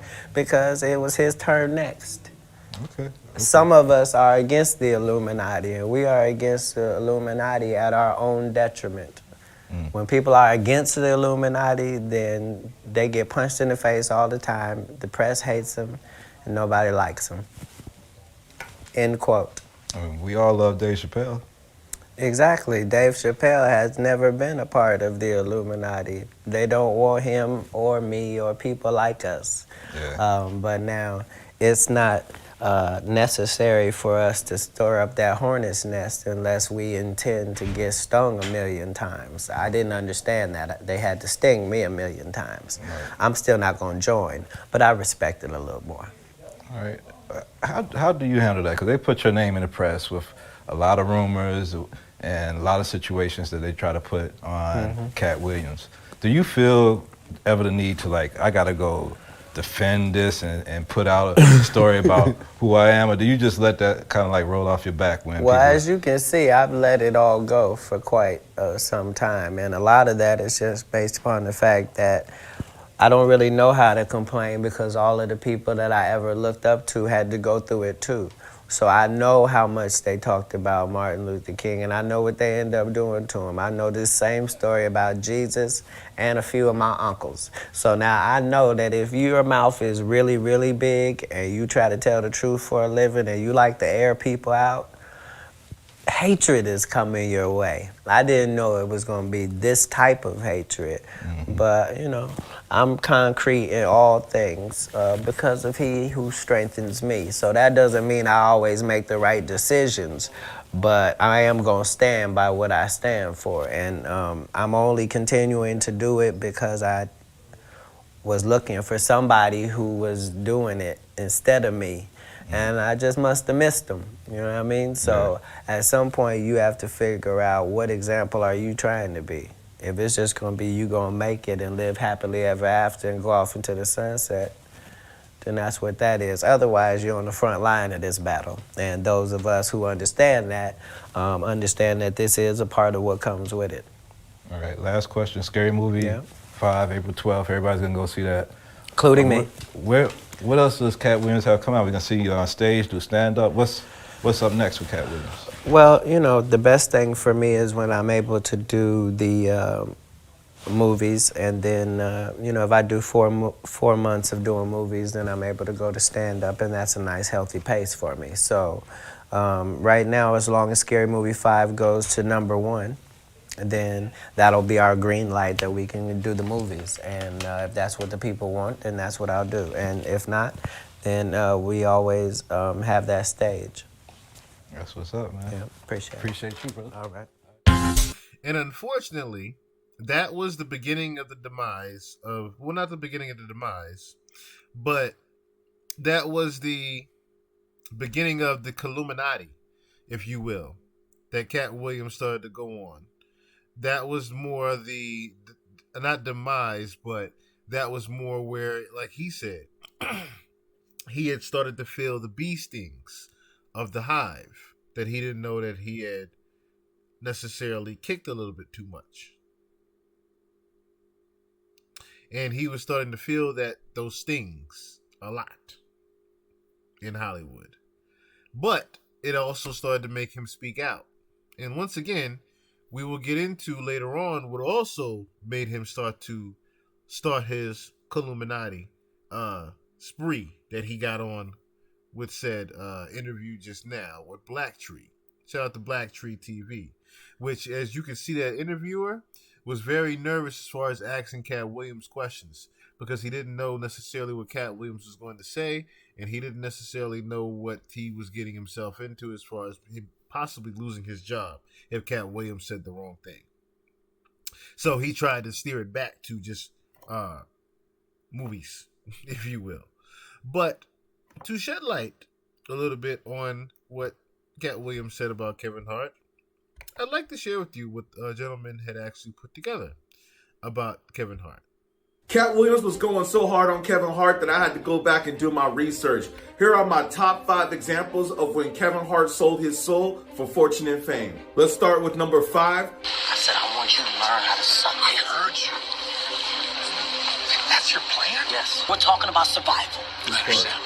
Because that's how you survived. Next one is number 4, his scene with Anthony Anderson in Scary Movie. I just want to eat some penis.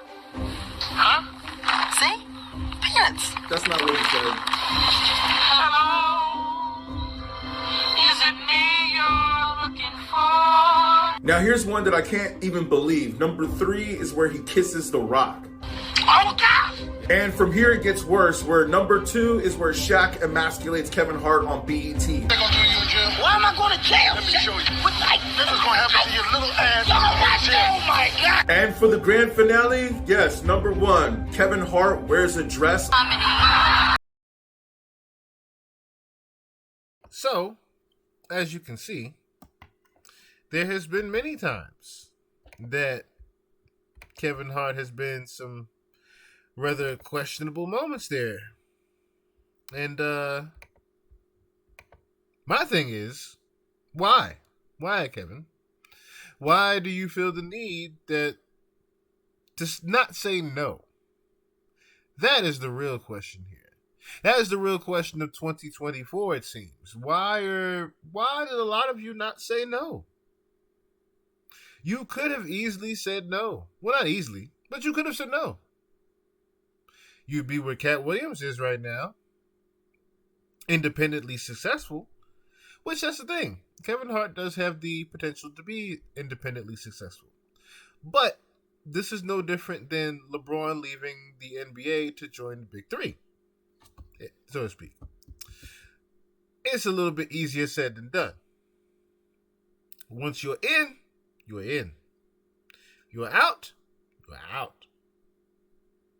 And then you might be out. So you're in a pretty big pickle there. So the thing is, like I said, Kevin Hart and Katt Williams have been going at it for 10 years now. 10 whole fucking years now, Katt Williams has been saying the same thing about Kevin Hart.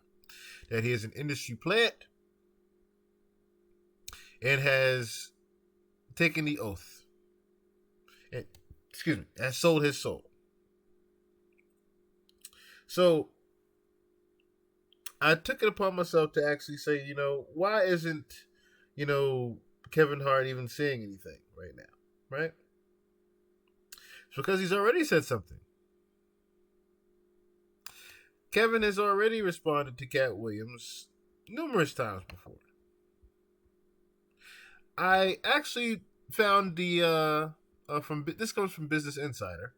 They actually found a timeline of these two in the past 10 years. So, August 2014, right?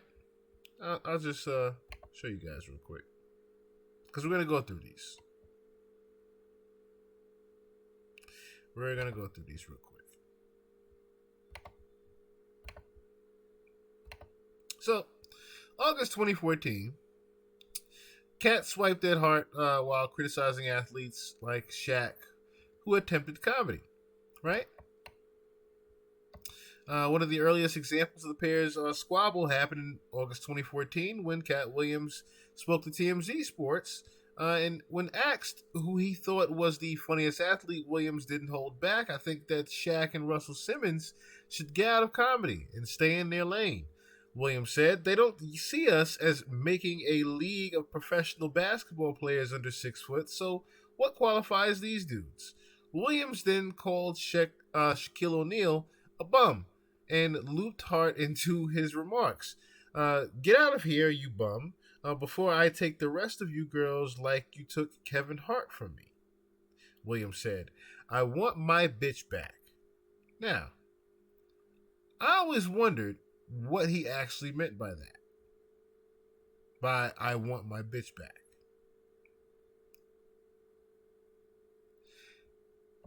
I always wondered, was Kevin Hart a mentoree for Katt Williams?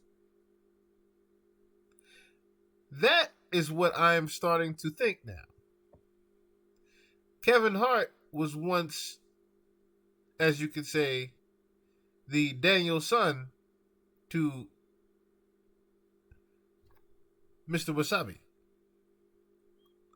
So February 2016, Katt referred to Hart as a puppet during a comedy tour in Atlanta.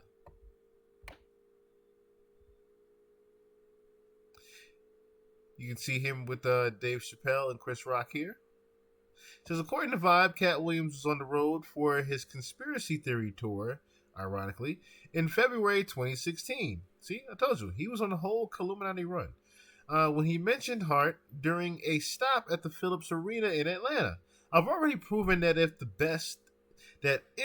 best they got in comedy is Kevin Hart, don't you boo a black man working hard, baby, Williams said. Even if that nigga is a puppet, it's not his fault. We don't get mad. He added, just because I'm better than some black dudes doesn't mean I'm better than new black dudes. I'm saying, if you want to be mad at Kermit the Frog, don't be mad at Kermit the Frog. Be mad at Jim Henson. Don't say fuck Donald Duck when you really mean fuck Walt Disney. That sounds more of a slight to the actual companies that back Kevin Hart more than it does Kevin Hart. The outlet reported that Hart responded with a subtle reply via Instagram at the time. Hart shared a photo of him, Dave Chappelle, and Chris Rock at the 2016 Academy Awards. True professionals understand the importance of sticking together and supporting one another. At the end of the day, we are comedians, and there aren't many that make it to the level that we have made it to, Kevin Hart wrote. In 2016, Katt Williams again challenged Kevin Hart to a $5 million challenge ahead of the tour stop in Philadelphia. Now, let's take a look at that real quick. So I believe we actually have that.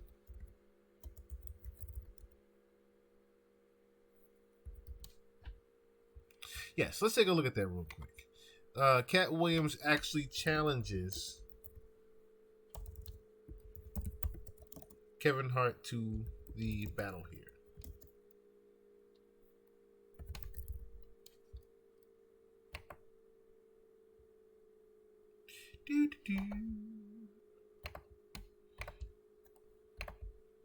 Apologies, my player seems to be malfunctioning. But I got you guys.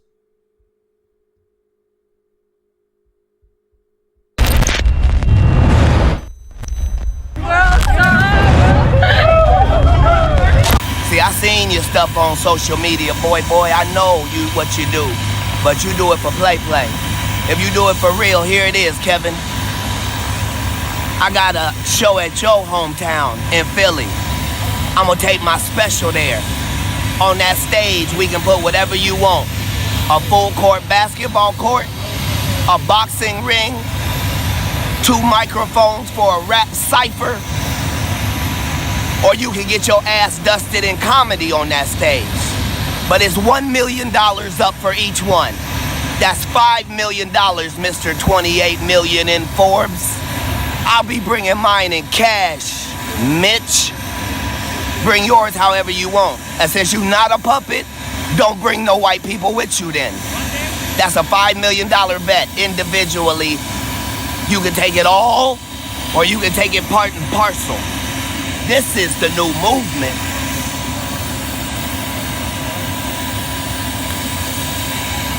Hey, and tell them plastic cup boys, we make enough money to drink out of real glassware.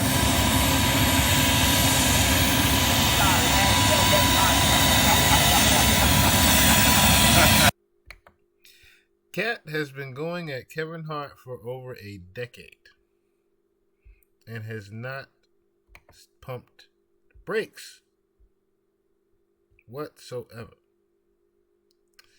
And I don't think he plans on it. I do not think he plans on doing that anytime soon. so to speak. So, where were we at? 2016?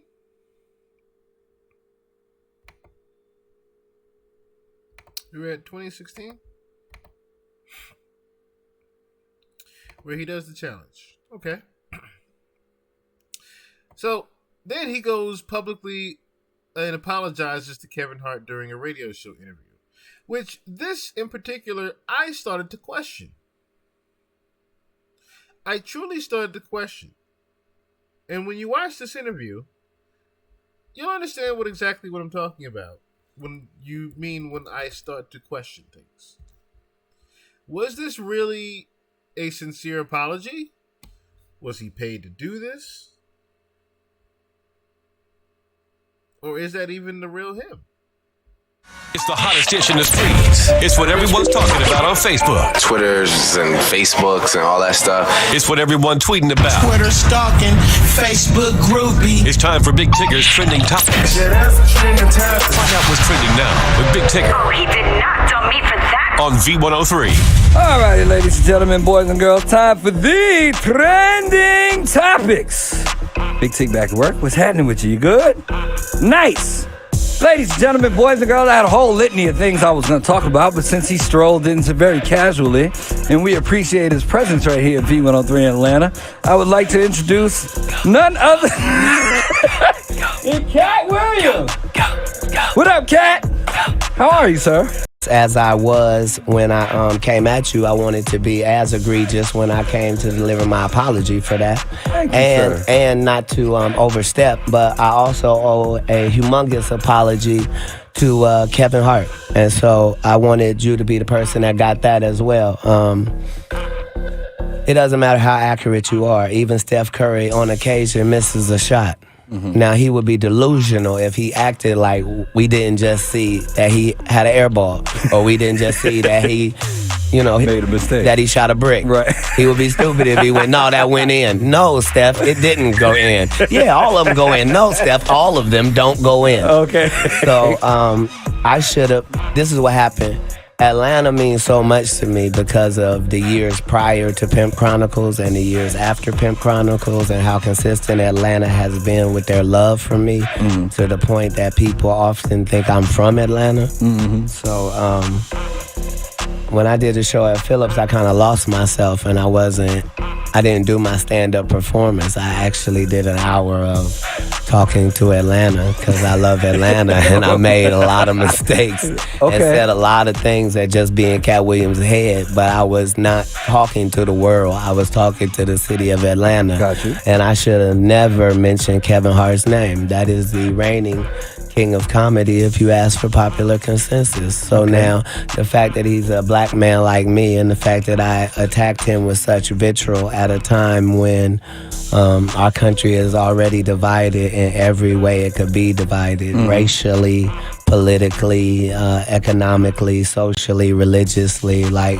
the fact that I, while being on stage pretending to be higher than that, would then stoop down to the same level and try to embarrass Kevin Hart in front of his children and loved ones after all the hard work he's done since the year 2002 is just regrettable on my part. So I humbly apologize to not only Kevin Hart, but Heartbeat Productions, the Plastic Cup Boys, and anybody associated with Kevin Hart. That was a mistake on my part because I don't love Kevin. I love Tori. Tori's a friend of mine. Okay. So I might have.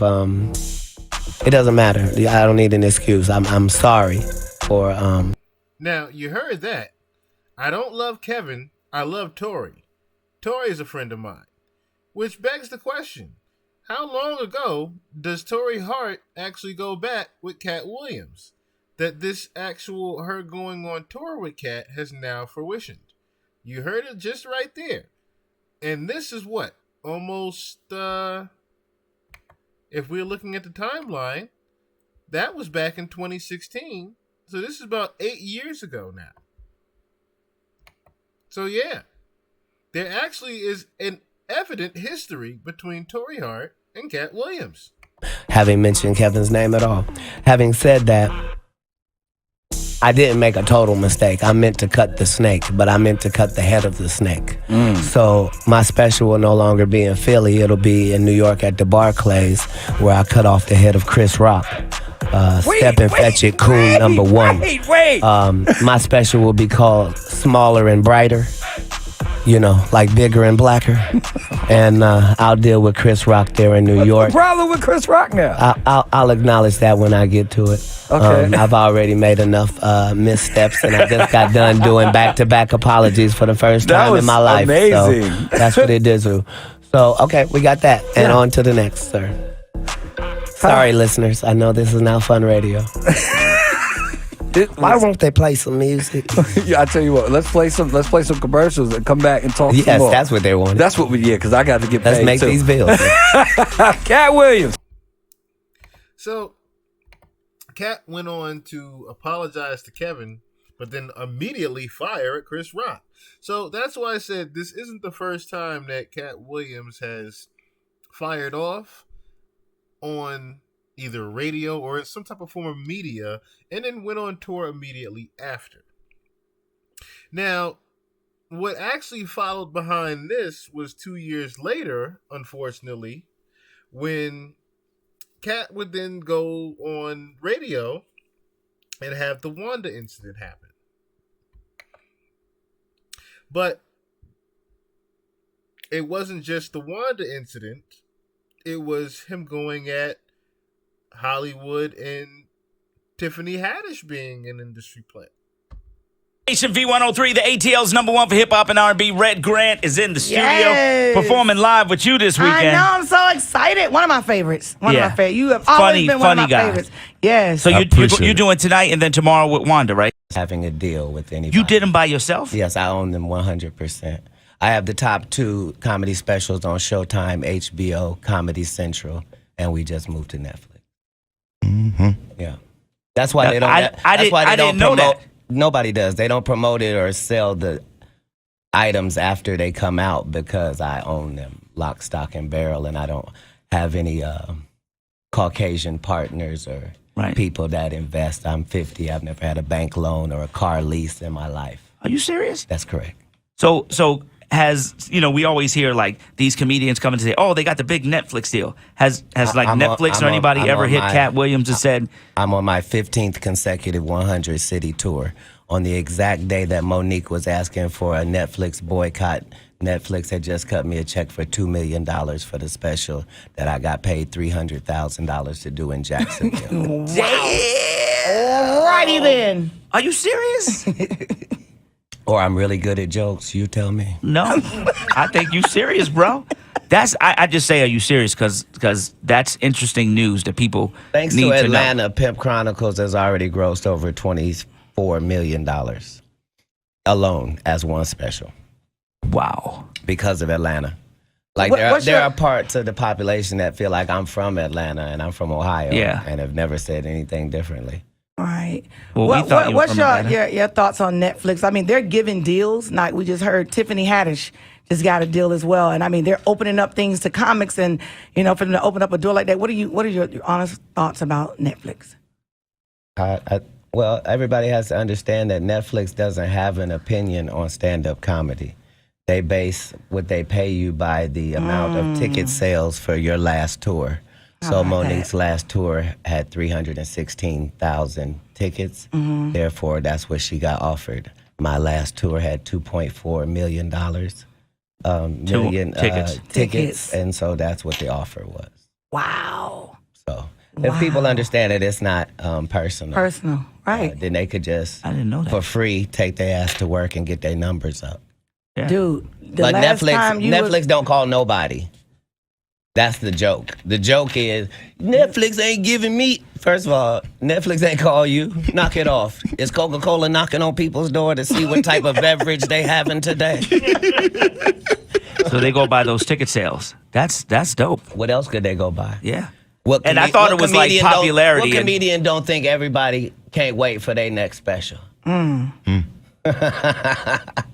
Who don't think they got something to say? The fact of the matter is what makes a great comedy special is if 100 people talk at the same time that you talking, are you saying something different than them people are saying? No. Because if you are, then you deserve a special. And if you don't, you're going to find out you're not special.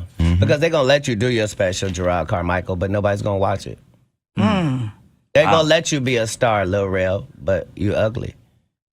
And white people don't believe in ugly stars. They think you have to be somebody that women want to sleep with and men want to be. But because we black, they say, oh, you don't even deserve that. So you get Kevin Hart, Lil Rel, Gerard Carmichael, all in a row, Hannibal Buress, just dudes that no woman would talk to in Lenox Mall, let alone you making them movie stars.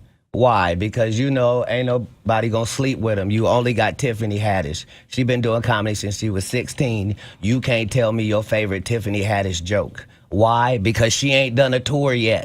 She ain't done a special. She has not proven the ability to tell jokes back to back for an hour to nobody. And they already ready to down Monique and up somebody who has showed them Girls Trip. Did you think she wrote Girls Trip, goofball? Right. Or do you think that was already a script and they handed it to her? It's up to you, whatever you want to believe. I'm the introduction to Tiffany Haddish in the movie School Dance.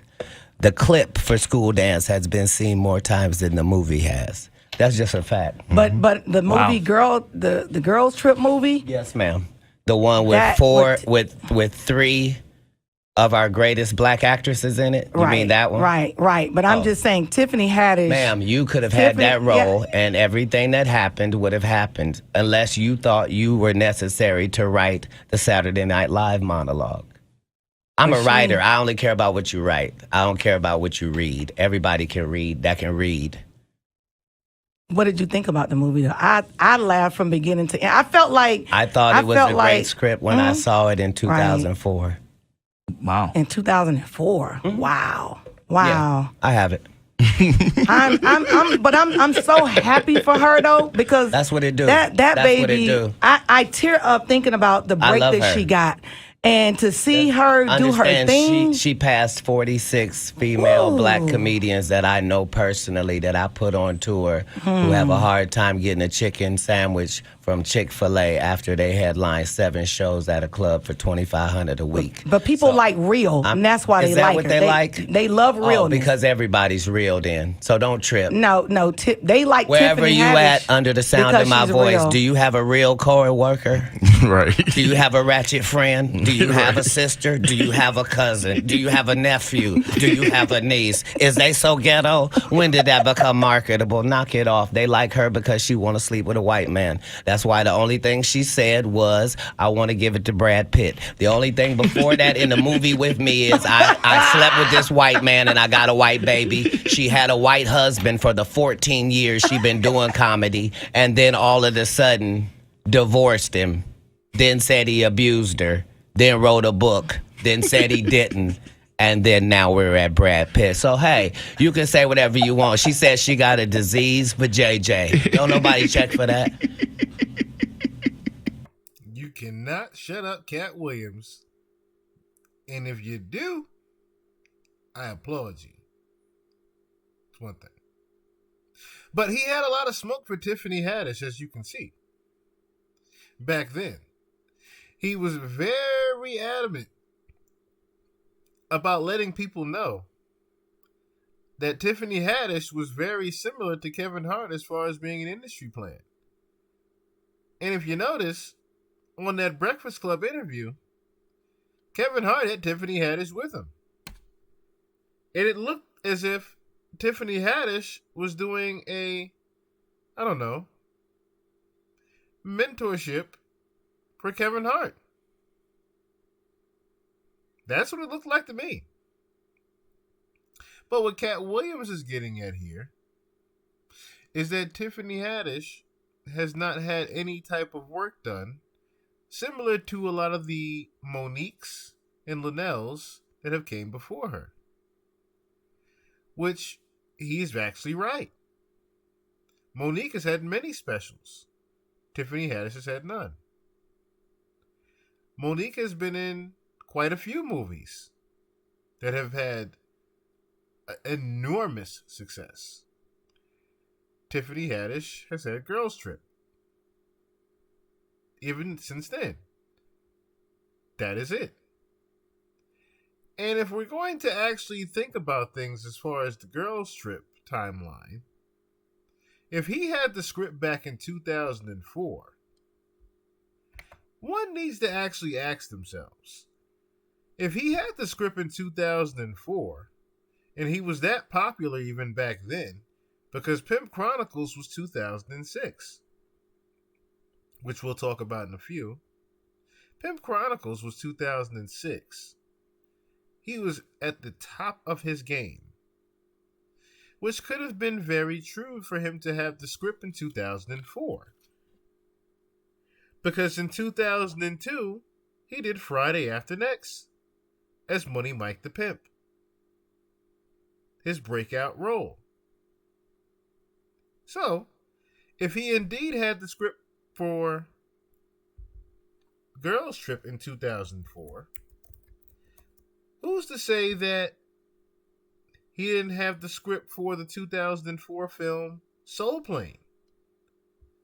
If you look at the actual star-studded cast of Soul Plane, it's very similar to what a Friday movie would look like. You have Snoop Dogg, you have Method Man, you have... I'm trying to remember his name. Now, you had Godfrey. You had Godfrey back when he had a little bit of weight on him, of course. But you had him back then, playing a gay man. Which he, ironically, ended up coming out as a gay man. Ironically, huh? But then you also had, rest in peace, John Witherspoon in that movie. You had a long list of comedians in that movie at the time. So, who's to say that Katt Williams wasn't the original star of Soul Plane and not Kevin Hart?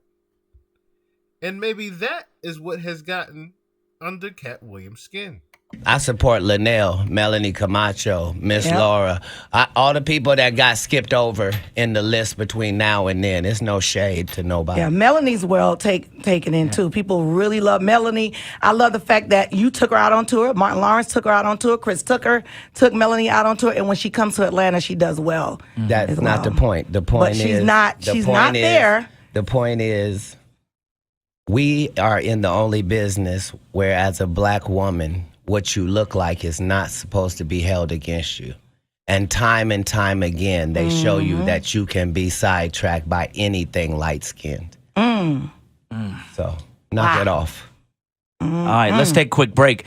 Red Grant again. Yep, Atlanta Comedy Theater. Make sure y'all are there. This brother will sell out. Please believe it.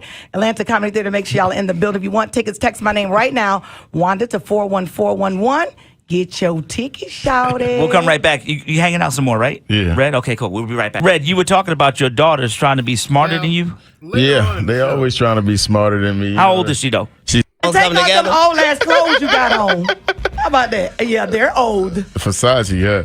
It doesn't matter. It doesn't matter. She said, Versace. I want to apologize to the people at Versace Collection. This is your 2019 summer line that hasn't come out. But you had to open it up and show us it was Versace. I wanted to. No, I didn't have to open it up. These people are on radio. They can't see anything. Yeah, but you opened it up so we could see it. Yes, ma'am. Well, happy whatever store is for the Black Lane Bryant. That's right. Very proud. Okay, let's play some music real quick if we can. We going to a break real quick? Very all right, proud. cool. We go to a break. Shout outs to Forever 21 Necklace Collection. That's right. Shout out. They don't remember me for wilding out, right? I'm not the right one at Jones. Get this inmate out of here. If you can't get your blood pressure down, you can't call me down. Whatever, little mama. If your cholesterol is 600. Whatever, little mama. I'm little mama's baby daddy. No, you little mama. Yes, ma'am. Hey, and what are you, girl? You probably shouldn't talk about sizes. No, that's okay. You big on the radio. That's right. And you're big Turn in it prison. down. And you're yes, big ma'am. in prison. I've never been to prison. You have 19 felonies, times. no convictions. Yeah, Knock it off. Prison and jail aren't the same. No. Okay, no. Calm No. down. Calm down. Only one of us has $12 worth of jewelry on. No. No, $12. No.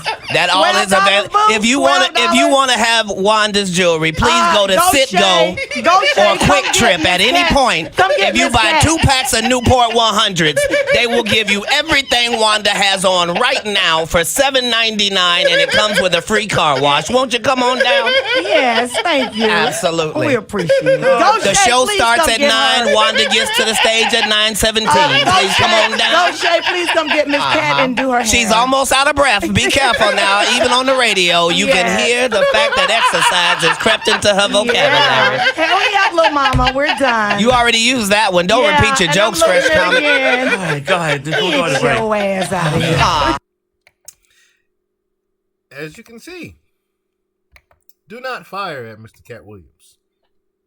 Katt looked at the type of person that he had to, if you put a gun to his head and say, yo, tell your best joke, that nigga gonna make the whole room laugh, as you can see. Don't try to roast that man. As soon as she started talking about his hair, he let her have it. And you can tell, even with the Tiffany Haddish thing, there was tension. He's like, oh, you a fan of Tiffany Haddish? Okay. Let me tell you why you should not be a fan of Tiffany Haddish. And she started getting a little bit tense there. And then she started to come for his hair. He said, oh, you won't be personal with this Tiffany Haddish shit, huh? All right, show your ass.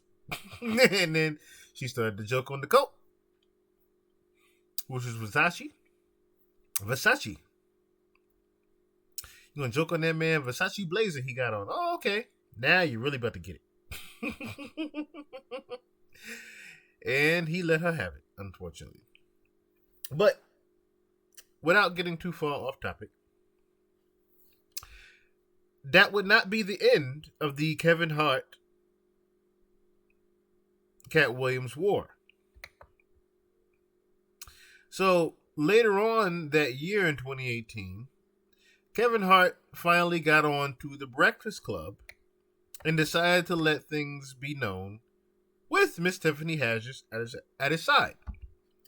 The guy that sits on top right now have taken advantage of all the money that I have. I've shot over 56 specials for the up-and-coming generation of comedy.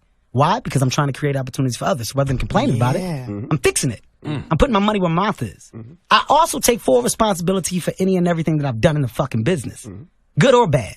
My frustration with Katt Williams comes from, you keep pointing at Hollywood. Hollywood this, the white man, this, and this. When do you take responsibility for your actions? See, the reason why Kevin Hart hasn't responded to Katt Williams in the past and recently after the Shannon Sharpe interview is because he already has. This was 2018 on The Breakfast Club, where Kevin Hart had some very scathing words for Katt Williams. And these scathing words are why Kevin Hart chooses not to say anything now. You had the shot. Katt was in that position at one point. You were the guy. Yeah. You were set up to be the star. You didn't show up to work. You fucked off promo shoots. You fucked off your promo fucking trips that they had set up for you. You became a risk to the studios, which is why the studios stopped fucking with you. Why was he a risk? He chose drugs. Oh, okay. Take responsibility for what you chose and say, you know what? I got to fix me, and I'm going to come back and I'm going to stand up for comedy. So when you say Tiffany Haddish doesn't deserve or isn't really a comedian and these other women have worked hard, which they have. Shouts out to Melanie Camacho. Shouts out to Lou Nell. Shouts out to Leslie Jones, who are all underneath the umbrella of Katt Williams. Katt Williams, have you ever used your platform to fucking bring the people that were under you up? You haven't. So because you haven't, don't shit on those that now are. I've used my platform and I've brought my guys and girls up.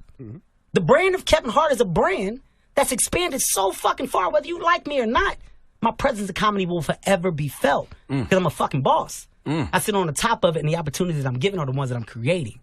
So take responsibility for what you did. You fuck you. Nobody else did. You don't hear Chris Rock, Dave Chappelle, the Kings of Comedy, Seinfeld. You don't hear George Lopez, Eddie Griffin. You don't hear fucking who else can I go down the road of other comedians? Steve Martin, Martin Short. You don't hear the guys that got on top and that made it by doing what they love complain about the people that are coming under them. The reason why is because they're happy with themselves. Don't blame everybody else for your shit. Don't shit on my sister Light because you're not happy with your shit. This shit is earned. It's not given. I don't give a fuck if you're a Tiffany Haddish fan or not. It's earned. Tiffany Haddish got years in the game. It's not an accident that Tiffany Haddish got an opportunity to star in a movie. It's not an accident that character popped in the movie. Written or not written, a character has to pop it. And he even acknowledged the years that you've put in before that. Now I want to ask That's you, what's so Tiffany, because contradictory you were about very it. classy in your response on social media, because the first thing I thought was, that's effed up. What's Tiffany going to say? Because that has to be hurtful when somebody says something like that. Especially, I'm sure you were a fan of his, you know, at some point. I still am a fan of his. I think he's hilarious. So what did you think when you heard that before you responded? Well, I was like, dang, what'd I do to him? Did I fuck his man? And then I was like... You're stupid. You're funny. That's what I thought at first. That's what I always think. When people say mean things, I always think that because I figure it gotta be, I must have took something from you. I must have did something to you. And then I realized I never did nothing to that man. And then when I started like really listening to it, I was like, oh, he got his facts wrong. He's obviously not paying attention to me. And somebody must have been complaining to him about me or whatever. And maybe he felt some type of way. I don't know. I just feel like, well, you know, it is what it is. I'm not tripping. I'm not mad. Right. I'm not upset. But did he apologize? Because we seen a picture that what's the first thing he said to you? He apologized. He said, listen, let me explain what's going on. And then he explained himself, and then I was just like, well, you know. What did he explain? Yeah, what kind of explanation he just can said, you I give? hate it? Huh? He just said, I hate it? No, he didn't say Did that. he say he was high? I want to step in because I'm going to let my sister keep it classy. Yeah.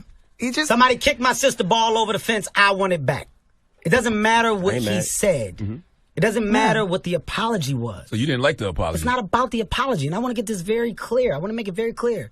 Katt Williams is an amazing, talented comedian, which is why I'm so frustrated. I sit from afar and I admire the man's talent. I don't like that you said anything negative about a woman of color that's getting her shot. Say it to me. Say it to me. I'll take it all. Hate me. You do seem to be more offended about this than I've ever seen. I have sat back. I have forever been the humble guy. I have time to not be humble today. I have time to fact check everything he said because the world of Katt Williams is a fictional world. Is he selling that many tickets? Let's run this down. You know, I had to go to Google. I was like, he said on his last tour. I was like, when was she married to a white man? I went back and Googled. I was like, because I know. I've been proposed to by a white man before and then found out he was really black when we did that DNA test. But it is what it is. So you weren't married to a white man? No, never I know been. that, but whatever. Now, these tickets. Not Kev. He said he sold, Yes, 2.4 million tickets. False. On his last tour. False. That's more than Beyonce and Jay-Z. That's more than Justin Bieber and Justin Timberlake. That's more than Billy Beyonce, Joel, the Eagles. That's more than Beyonce and Justin Timberlake combined. Okay, do you understand how many tickets 2.4 million tickets are? Yes, right now, all this stuff is Googleable. Is Google. You can Google it. It's all fucking researchable information. I'm sitting on 1.3 million tickets sold.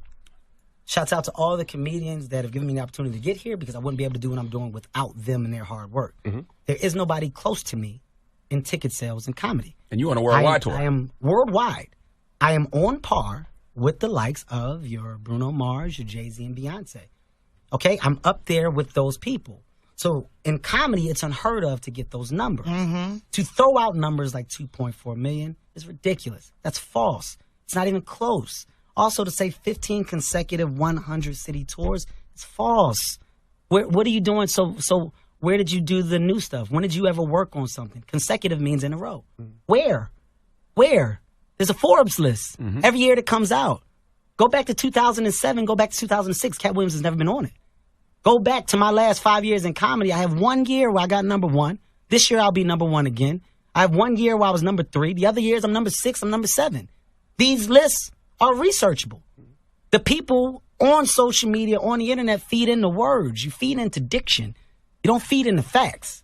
Another fact, a hard fucking fact. Katt Williams did not own all the specials. He trashes the white man. The white man owns your content. You don't own it. So Katt Williams don't own none of the specials? False. Is this false? Is this provable? I am now coming to get my sister's ball that was kicked over the fence. I think you got it. I'm only saying this because of how you attack innocent people. Yes. Attack me. Once again, attack me. I got the armor. I'm bulletproof. Say it to me.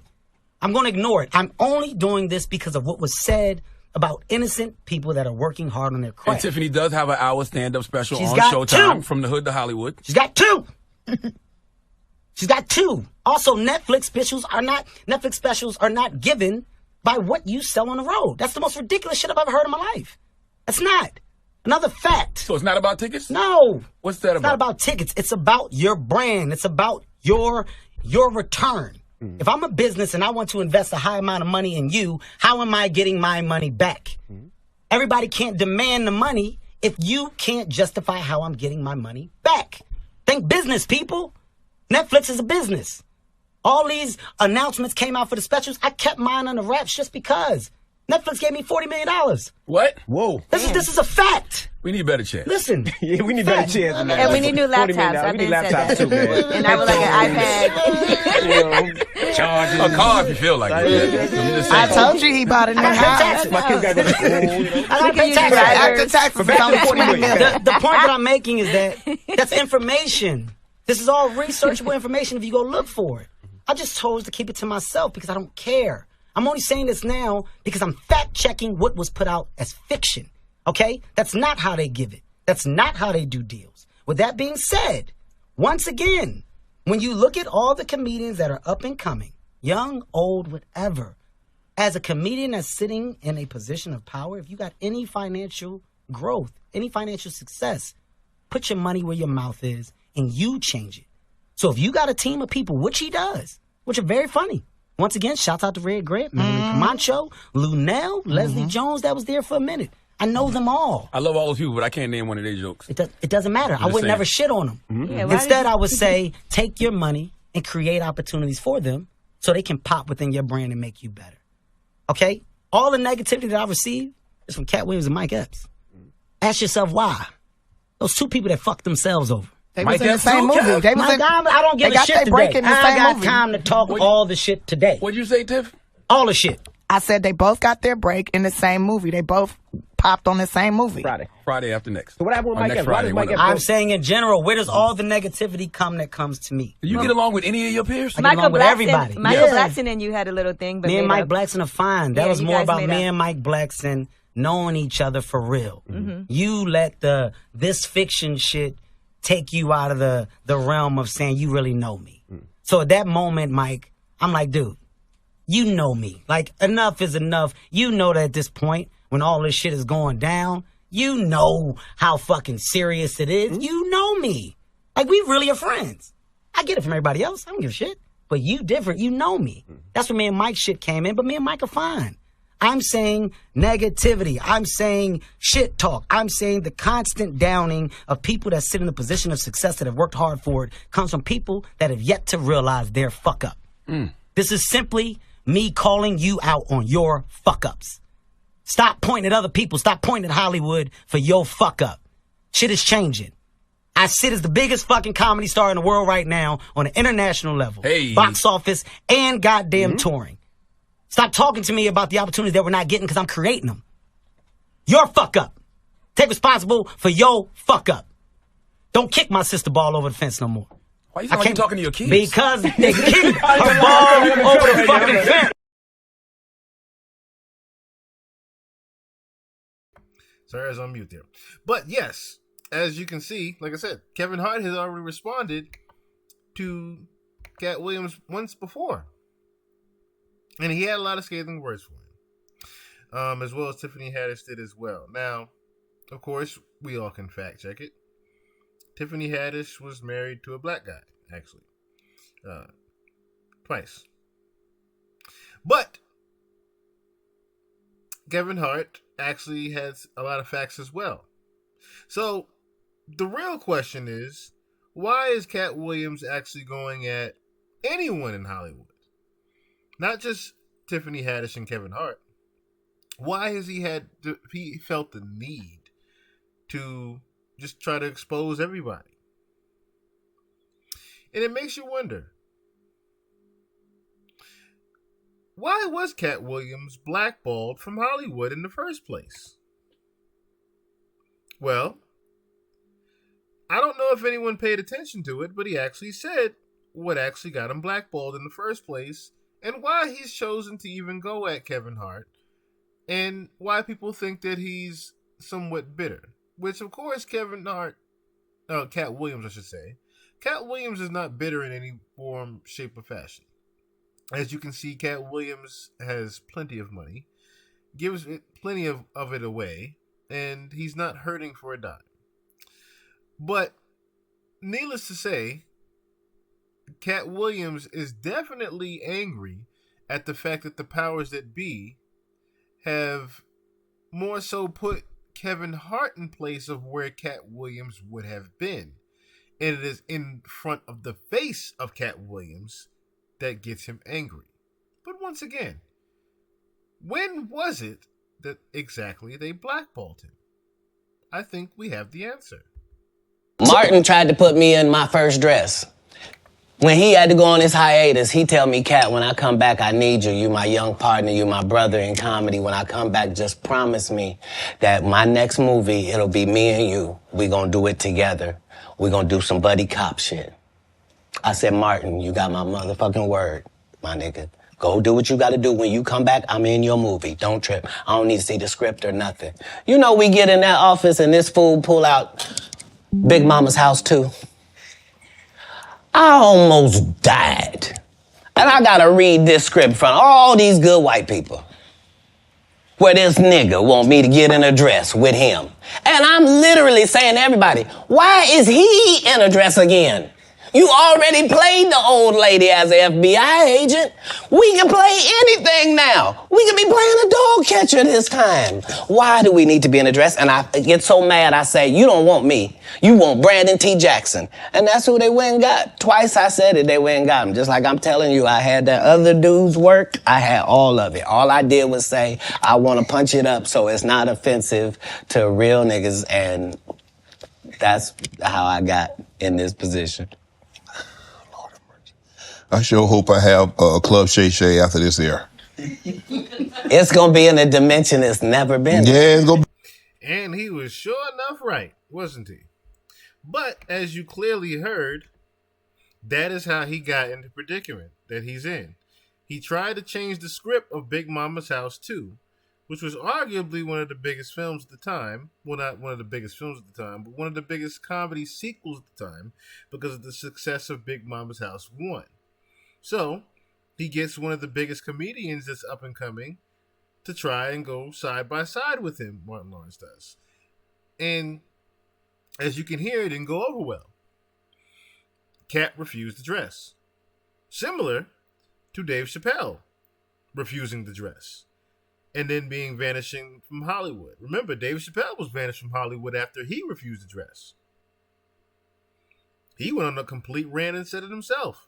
Like after that, oh shit, they had a whole new script already. How the fuck they do that already unless they already had it planned? Next thing you know, no more Chappelle show. Because I turned down the multi-million-dollar deal of it. No more Chappelle show, no more movies, no more nothing. Just me doing some comedy specials. So, if you think about it, as I said before, the Pimp Chronicles that I played in the very beginning of the podcast, Pimp Chronicles was 2006. Big Mama's House was 2006.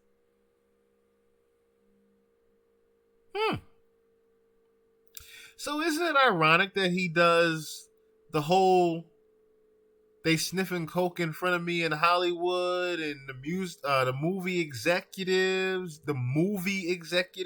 are doing things in front of me they shouldn't. Like, oh, you're right here. And you go into mansion parties, stepping in rooms, seeing shit you shouldn't. Isn't it ironic you said the same year that they offer you the dress?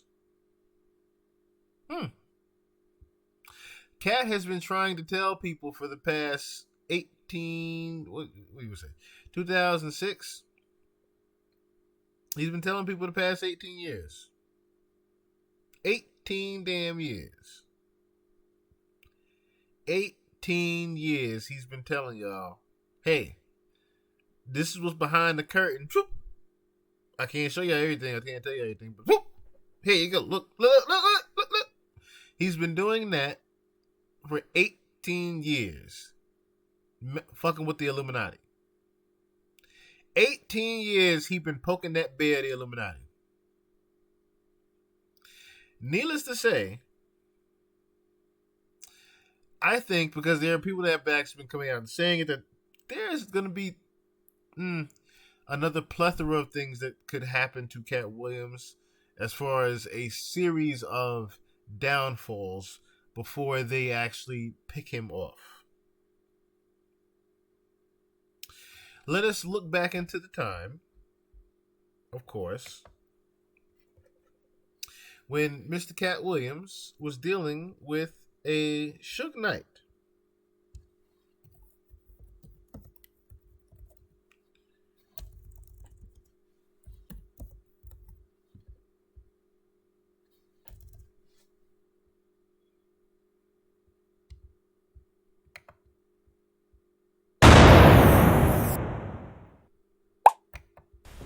Okay, Reggie, before we get into this week's questions and topics, is there anything that you wanted to speak on or talk about before we get going? Yeah. Just right quick. Just shout out to the Capricorns once again.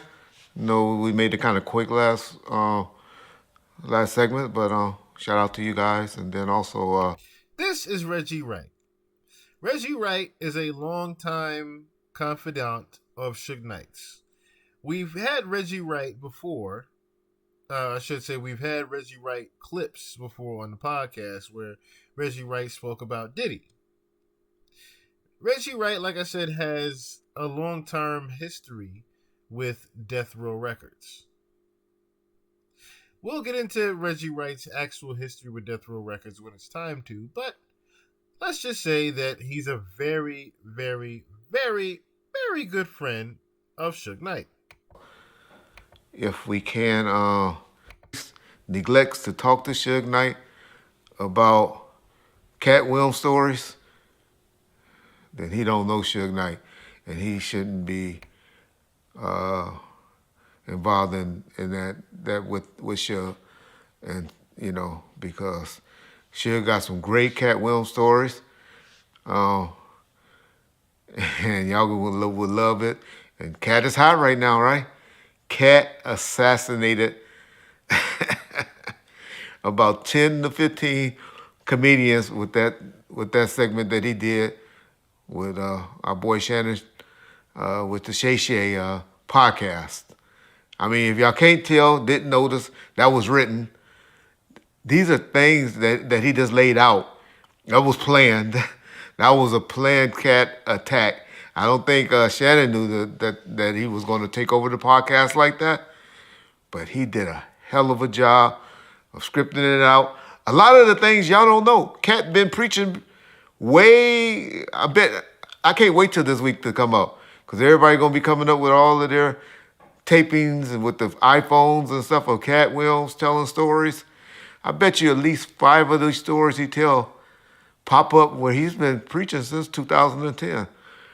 And that's why he got banned. That's why, I'm not one of them to say that he was on drugs like a lot of people say.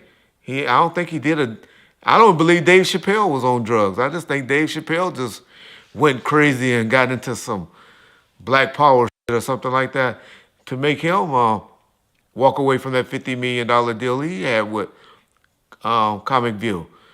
But Katt Williams got banned because he was saying all of this stuff before. He just found a platform to put it out and put it all together, and man, tore up the internet, killed it. Didn't even give us no good content for this for upcoming days, because trust me, who want to watch us? When you got Katt Williams over there and everybody cutting up all his stories and putting video footage to what he's been saying, it was a great week for YouTube for people that was in the Katt Williams field. I know this channel is not in the Katt Williams field, and that's why John's like, oh, we ain't got nothing to talk about with Katt Williams. We not in the Katt Williams business. Totally get it. But shout out. Hope to hear some Katt Williams stories from Suge, because Suge got some. I remember going up to, I'm just throwing this out. Hopefully he'll hear about it and he'll tell it. to this shop called D's Auto Body. They had a $400,000 Rolls Royce up there, where those niggas was in there with some girls, and they must have got the fighting in the car. Well, anyway, there was a lot of blood in there in that Rolls Royce. So I always wonder, where is that chick? Where is that chick? Hopefully they can explain that. But man, Katt Williams and Suge have some great stories. I'd love to hear their stories, and I hope Collect Calls touch on that, but I got a feeling they not. But yeah, it'd be interesting to see what happens this week. But so, needless to say, Katt Williams spent a significant good amount of time with Suge Knight during between 2012 to, I want to say, 2014, 15, just around the time that he got locked up, and Suge's been locked up ever since. So it would make sense that in 2016 he what? He went on his Illuminati rant. Right? 2016. Rather. No. 10 years ago. 2014. Excuse me. 2014, he goes on his Illuminati rant. Right after he gets locked up with Suge. He goes on his fuck Illuminati, fuck Kevin Hart, fuck these industry plants. Right after that, right? But why? Why would he do that right after that? During that same time, he did an interview on the street and was asked a series of questions. One was about Diddy. That's the same nobody that shot Tupac. And if nobody shot Tupac, it's the same nobody that shot MLK. It's a lot of nobodies out there, and nobody minds if nobody comes up missing, right? That don't bother nobody, does it? Certainly doesn't bother me. So, shout outs to the nobodies. The police said they arrested the shooters, then said they didn't arrest the shooters. But I was there. Did Suge do anything to provoke this, or? Nobody in the world has ever provoked themselves being shot. That's true. If you're an idiot, you can believe this was about Suge Knight. What about the reports that this was gang-related, that these were two gang members that thought they did it in spite of Tupac? If it was gang-related, then why didn't it happen thoroughly? You're saying it was gang-related, so that means somebody's gang was shooting at somebody's gang, and then somebody's gang didn't shoot back. That's your story? What's happening, Puff? King of the pedophiles. That's the same nobody that shot. So, someone put together basically a video,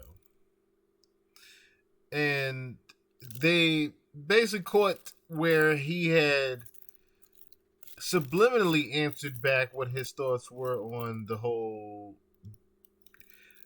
possible thoughts of Diddy being involved in the Tupac murder.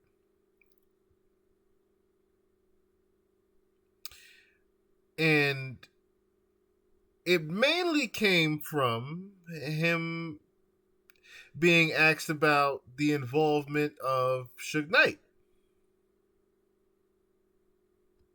So let's listen to what went on that evening. Because Katt Williams actually said that he was not the intended target of the shooting that he's referring to here in this clip. Hey, so have you heard from Suge? Yes. How's he holding up? Well, first of all, I was there that night. I was with Suge. Oh, you were with him. Okay. Do you have any idea who shot Suge? I'm pretty sure Suge knows who shot Suge. Yeah. Well, I mean, so when he comes out of sedation, I'm sure anybody who gets shot will tell you who shot them, right? Yeah. But if the police say nobody shot him, I believe nobody shot him. And if nobody shot him, that's the same nobody that shot Tupac. And if nobody shot Tupac, it's the same nobody that shot MLK. And if nobody shot him, that's the same person that shot Malcolm X too. It's a lot of nobodies out there, and nobody minds if nobody comes up missing, right? That don't bother nobody, does it? Certainly doesn't bother me. So, shout outs to the nobodies of the world. You're predicting this is going to be a nobody situation. I'm making no predictions whatsoever. I'm saying the police said they arrested the. So it wasn't necessarily about Diddy as much as he was trying to say the elites. Now, of course, we have come to the conclusion that certain people, or certain celebrities, I should say, are a part of those elites. But what Katt Williams was referring to with the whole nobodies thing, as you can see, he was referring to the powers that be in the elites that tend to let murders just happen, quote unquote. But that is who the nobodies that Katt is referring to. Shooters then said they didn't arrest the shooters, but I was there, so I know that 20 minutes after people were laying down on the ground shot, no police had entered the club yet. Did Suge do anything to provoke this, or? Nobody in the world has ever provoked themselves being shot. That's true. There's only two ways to get shot. Either you believe you're somewhere where a person can't have a gun, therefore making you safe, you know, like an airport or a club that restricts entrance, and a situation where the person already has the gun out and you're standing in front of somebody. Now, if you're an idiot, you can believe this was about Suge Knight, but Suge Knight has been accessible every day of his life for 20 years. We know who it was aimed at, we know whose life he saved, and we know why they won't talk about it. But now the rumor mill would tell you, yeah, see, the same thing Suge was doing to Katt, he was trying to do to Chris. They're forgetting something. Suge has never managed me. What about the reports that this was gang-related, that these were two gang members that thought they did it in spite of Tupac? If it was gang-related, then why didn't it happen thoroughly? You see, there's parts of this story that just don't seem to make sense. Right. You're saying it was gang-related, so that means somebody's gang was shooting at somebody's gang, and then somebody's gang didn't shoot back. That's your story? That's not really how gang stuff works, is it? What Katt was trying to say, if people didn't catch on there, was that there was evidently someone else that there was a different target that evening. And the real question comes from, or should I say, the real question people should ask themselves is, who was the intended target that evening? Because the party that Suge Knight got shot at was a Chris Brown VMAs pre-party that Katt Williams attended. Which now asks the question. If Suge Knight was not the intended target that evening, was Chris Brown the intended target, or was Katt Williams the intended target? If Katt Williams was there with Suge, as he says, and he heard that they arrested the shooters, but they actually didn't arrest the shooters, I think Katt was trying to say they tried to get him that evening. Possibly. Now, I could be wrong. This could have been a hit on Chris. It could have been a hit on someone else. But this quite sounds like that there was possibly a hit on Katt Williams, and he dodged it. That would explain, if that was in 2014, that would explain very much why that very same year, he decided to go at Kevin Hart's head. Because he was very truthful after that shooting. But who knows? What do I know? I am just one that shares information. As I always have. But tomorrow, I promise, for Late Night Bill, we're going to talk about the Tesla bots. I got some Snow Bella, but till then, my type of women like to cuddle, but don't sleep on the money. My type of women like to talk, but don't talk to no dummy. A good play, peace and pay, that's a damn good day. A good play, peace and pay, that's a damn good day. The type of dudes don't be calling, trying to blow up a phone. The type of dudes getting money, but don't leave her alone. She just need food, peace and pay, that's a damn good day. She just need food, peace and pay, that's a damn good day. She said, don't be mad at it, that's just what I prefer. Don't be mad at it, that's just what I prefer. Don't be mad at it, that's just what we prefer. Don't be mad at it, that's just what we prefer. I need a woman that can cook and clean. She need a good man that fucking mean. I kick it paying all bills, yeah, I foot the fee. Yeah, I know she bad and bougie, but she good to me. We talking king shit, I love to show her royalty. I need a queen, quick to always show her loyalty.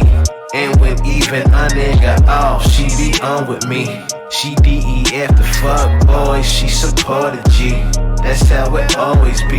Yeah, it's a baddie, it's a baddie. Make it clap, patty cake with that fatty. Yeah, she love it. Making money.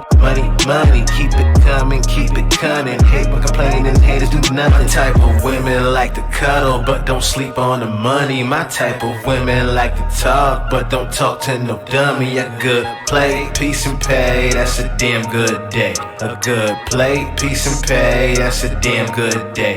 A type of dudes don't be calling, trying to blow up a phone. A type of dudes getting money, but don't leave her alone. She just need food, peace and pay, that's a damn good day. She just need food, peace and pay, that's a damn good day. She said, don't be mad at it, that's just what I prefer. Don't be mad at it, that's just what I prefer. Don't be mad at it, that's just what we prefer. Don't be mad at it, that's just what we prefer. Don't be mad at it, that's just what I prefer. Don't be mad at it, that's just what I prefer. Don't be mad at it, that's just what we prefer. Don't be mad at it, that's just what we prefer.